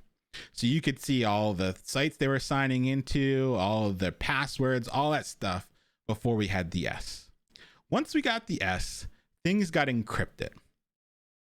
The funny thing, though, is that you can still see what's being requested, and you can still see a lot of information about that user. You can see where that user is coming from. You can see what type of computer they're on, and you can see the site that they're requesting, like the URL. And so something really interesting happened with the ISPs is that the ISPs won a court case that said, hey, not only can we record all this stuff, like the site you're going to, the computer that you're on, not only can we record all this stuff, we can sell it to the highest bidder, right? And so all your ISPs are doing that now because they have like the legal authority to do it.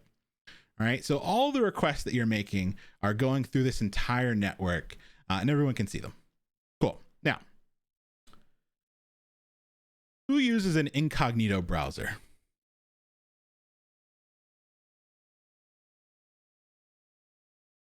Great. Incognito browser really doesn't do anything. It does one very specific thing. I'm about to show you the only thing an incognito browser does. You ready? I'm about to show you the only thing an incognito browser does. You ready for this? Pay attention. Ready? 3, 2, 1. That's the only thing that an incognito browser saves you from. Did you see what I did? Hold on. Let me slow down. All right. You ready? Boom. That's what it just saved me from. Right? If I had used an incognito browser, the things that I looked for, right? The things that I searched for in the past aren't like stored locally on my machine, right? But does it mean that the websites I'm going to, nobody can figure out? Like my ISP still knows that balloon website that everyone likes to go to, right? Like my ISP still knows what computer I was on when I went to those sites, right? And so you got to be careful, folks. All the incognito browser does is just so that if your loved ones sit down and they want to practice their Pomodoro, they don't get surprised. Okay? Now, a lot of you are looking at some stuff that you don't want other folks to know, right? You don't want your ISP to see, you don't want your DNS to see, you don't want all the people in between to see that website you love going to so much. And so there is a way to protect yourself, and it is a VPN. A VPN stands for a virtual private network. It is somebody else's computer that you send your encrypted traffic to, and then that computer makes the request on your behalf. So you run a program on your computer that encrypts your traffic. It goes completely encrypted through your ISP, through the DNS to this computer, where that computer decrypts it and then makes the request on your behalf. Now, VPNs love VPNs because they think it makes them more secure. But here's the thing. A VPN is only secure in the sense that you trust that provider more than you trust your ISP. Right? Let's say that again. A VPN only works if you trust that provider more than you trust your ISP. There are ways to roll your own VPNs and stuff like that, but that's all it does. So even if you're using a VPN, you're still trusting somebody else to not log your searches, to not log all the things that you're doing. So if you want to buy your drugs and guns online, please don't do that just through a VPN. There are other ways. We'll save that for another class, though. Save that for another class. Some folks are saying Tor, the Onion Network. Yes, there are things at the Onion Network where instead of it just being a request and a response to a server, You gotta bounce your request around to dozens of other computers. Each time it's peeling off a layer of the onion until it makes it to where it needs to go, and then it bounces through all those relays again. But please, if you are trying to buy your drugs and guns online, don't just use a VPN. All right. Now, if you've hung around this long, you now know more about the internet than 99.999% of people on this earth. And I need you to go into the world and do good with it. So I'm going to knight you all. Hold on real quick. You are all newly knighted developers of the web. Go on and do well with this information. You now know how your requests leave your client-side devices and make it to the server. You now know that your ISP and the DNS are in between listening for it. You now know that a VPN can protect you if you trust your VPN more than you trust your ISP. You know, there might be other things like Tor that can keep you a little bit more safer. You understand that your requests are going across these wires using a protocol called HTTP. And at the end of the day, the way the internet works is by sending requests from a client and getting responses from a server. Over these 30 weeks, I'm going to teach you how to write the code that runs on the client-side devices, the code that runs on the servers, and everything else you need to get a job as a software engineer that focuses in full stack web development. Cool. All right. Where are we at? We're a little over. Give me 5 more minutes. We're gonna go just a little bit over. Jazzy girl, thank you for the 10 gifted subs. Give me 5 more minutes. We're gonna go a little over here. All right. Who's heard of HTML5? We talked about HTML being the content on the page, right? Talked about HTML being the content on the page. Who's heard of something called HTML5? Yep, I see a lot of you've heard of HTML5. HTML5 is the 5th version of HTML, right? It is the 5th version of HTML. The idea is that when the web first started, the web is like what we use to view these websites, right? The internet's the wires, the system, but the web is something that sits on top of it. And when the web first came out, then we had what we called the browser wars. All these companies said, if we make the best browser, we will own the internet. And so you would write code that worked for one that just literally didn't work for another. And Sir Tim Berners-Lee rode in on their white horse, and they said, wait a minute, hold on. I helped make all this stuff. Why don't we agree to some standards so that the web will work for all? And people kind of ignored them for like 10 years. But eventually they came to their senses and people started agreeing to these standards, and the World Wide Web Consortium, or the W3C, was created. It's the standards body that says, hey, let's all come together. All the big folks from all the big browsers, all the big universities, and people that are voted on boards to protect the web and push it forward. Well, we are on the 5th version, right? The 5th version of what HTML could be.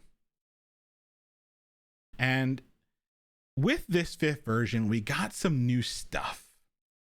If you've ever watched a YouTube video on the browser in your phone, you were dealing with HTML5 video. Back in my day, I had to open, right? I had to open another program on my computer, right, to run videos.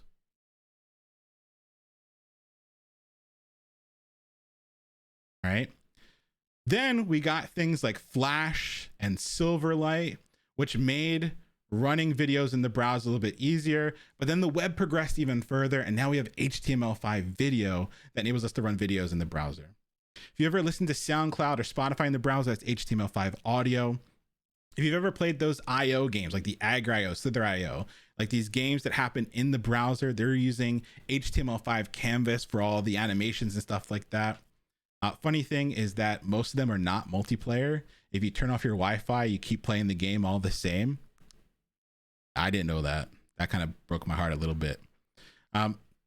a geolocation. When you go to a website, it can ask for your location. Like, do you want to let me know where you are? Or do I have to do shady stuff like sniff your IP address to figure out where you're from? And then the last thing that we got, well, not the last thing, but one of the last big things we got with HTML5 was this idea of WebSockets. It was like open peer-to-peer connections. So if you've ever spent a late night on chat roulette or a Omegle talking about politics, you were benefiting from WebSockets. So all this stuff, right? All this stuff is new. It came by pushing the web forward, and we're on the 5th version of it. Cool. Tonight, this is the most important thing I am going to show you. Thank you for all the gifted subs. I appreciate you. Tonight, this is the most important thing that I am going to show you. It's called the golden rule, or separation of concerns, right? The idea being here is that the idea being that we want to keep our concerns separate. Our HTML should be kept separate from our CSS. Our CSS should be kept separate from our JavaScript, and never should these things mix. Remember, HTML was our content, CSS was our style, and JavaScript is our behavior and interaction. So when you go to a website and I asked you, if I asked you to add an extra paragraph, right? If I asked you to add an extra paragraph to your website, what technology would you use? If I asked you to add an extra paragraph, what would you use? Nice. HTML. If I asked you to make something pink, what technology would you use? Nice. CSS. And if I asked you, when you click something, I want it to wiggle, what would you use? JavaScript. Remember, not Java. Java is a different language. JavaScript. Nice.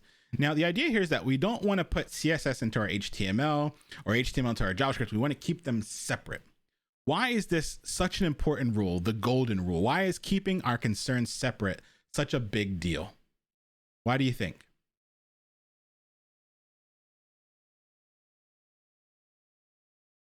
Yeah, it makes it easier to read, and for organization.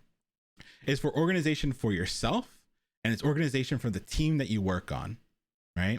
When I come back to my code and I want to make something purple, I know to go to my CSS. I don't have to look anywhere else. I go straight to my CSS. And when someone on my team wants to add more text, they can go directly to the HTML, right? And when I come back to my code 6 months later, I have no idea what the heck's going on, but I want to make something wiggle.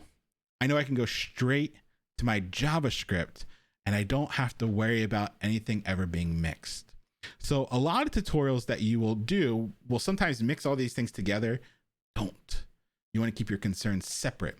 It's one of the first kind of serious things you're going to accept as a professional software engineer, that there are these rules, these paradigms that you agree to set a standard for your code. All right, we're gonna head off with just some HTML. I know we're a little over tonight. We're gonna end off with a little bit of HTML. If you do have to run, don't worry, the VOD will be immediately available after class. I don't normally ever go over with class. I just want to make sure we get to this little bit of piece tonight, and then we'll stop. So we're stopping very soon, less than 5 minutes. All right. The first thing I said we were going to cover is HTML. We talked about HTML, CSS, and JavaScript being the languages of the front end. The interesting thing is that HTML and CSS are not technically programming languages. They're markup languages, whereas JavaScript is a fully featured programming language. We're going to start off with HTML, then we'll move into CSS, and then we'll move into JavaScript over the next couple of weeks. HTML, like any language, has what we call its syntax, right? It's syntax, meaning the rules and rhymes that we have to use when we write that language. HTML syntax is very simple. Every bit of content on the page must be wrapped in tags. So here you see a little bit of text called hello world, right? You see a little bit of text called hello world. That must be encased in an opening tag and a closing tag, right? An opening tag and a closing tag. So here I have some text hello world, and I'm going to have an opening tag and a closing tag. Now, there are lots of different kinds of tags that we're going to learn on Thursday. Each of those tags has a reason why you would use it, right? There's a reason why you would use that tag as opposed to the other tag. And the interesting thing is that there's really only like 30 tags that you really need to know. So by the end of Thursday's class, we'll have a pretty good handle on all the tags that you're going to want to use. This makes you miss MySpace. Yeah, we're going to talk about that on Thursday, actually. A lot of developers got their start there, right? So this idea is that whenever you're writing HTML, everything must be wrapped in tags. There are like 2 tags that kind of cheat this, images and inputs. Since they're already content, they don't need closing tags. They're already content themselves, but let's not get ahead of ourselves. Whenever you have content, wrap it in tags. So let me show you some code real quick, and then we're going to stop for the evening. All right, so we're going to go ahead and look at this about page, and then we'll stop with that about page. So here's some code. Right now, it is just text, right?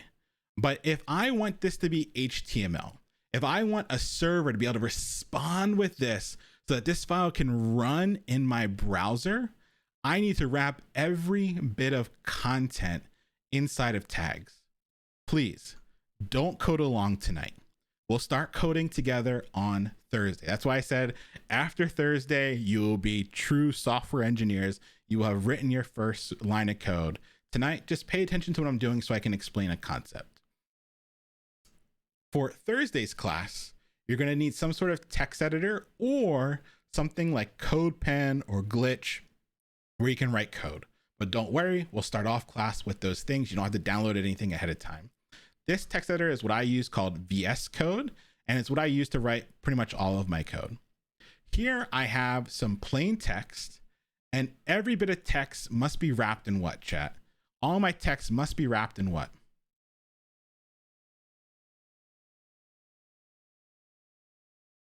Exactly.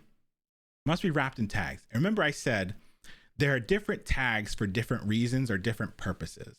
When we're choosing tags, we care about 1, the importance of that element, and 2, the semantic meaning behind that content. And so what I will wind up doing is wrapping all of this text in actual tags. So here's a tag that I'm going to wrap this in called an H1. You're going to notice that this H1 opens and then the H1 closes, and the only difference, right? The only difference is that lovely little /. So you're going to notice that pretty much all your opening tags are going to look like your closing tags, except for that /. All right. Now, I chose to wrap this first class 100 devs in an H1 because I thought it was the most important content on the page. There are going to be tags that we use that help us to know if something is important. There are going to be tags that help us to know what type of content it may be, right? And so the idea here is that we're eventually going to wrap all of our content in the appropriate tag. Right now, first class 100 devs, if you came to this website, that's what I want you to know. I don't want you to walk with anything else except for that. So it was the most important. If we look at this text here, we have a big block of text. If you were to read a book or a magazine and you saw a big block of text, what would you call that big block of text in a book or a magazine? Yeah, there you go. We call it a paragraph. So in HTML, we have a P tag. This right here, that open caret in the P is the P tag that opens, and we go to the end and we close our P tag, right? So we have this lovely open and we have the lovely close. Boom, open and close. Now, we also have here a bunch of locations. We might say we have a what of locations. Yeah, a list of locations. Well, in HTML, there are two kinds of lists. There are ordered lists and unordered lists, right? To me, yes, these might be in alphabetical order, but nobody's getting in trouble if these are not in the right order. Think of like a recipe, or yeah, think of like a recipe. If you like try and make a recipe, but things are not in the right order, right? If you try to make a recipe, but things are not in the right order, you're going to wind up in trouble. Like if you try to put like the cake mix before you put in the water and you put it into the oven before you stirred it, you're going to have a bad batch of brownies, right? You're going to have a bad batch of brownies. So for me, it doesn't matter if these are not in order. So I'm going to use an unordered list. I'm going to have my UL that opens, and I'm going to take this closing tag and go all the way to the end and make sure that my entire list is wrapped in a UL. Right? Now, what do you typically have on a list? Like if I had a grocery list, what goes on a grocery list?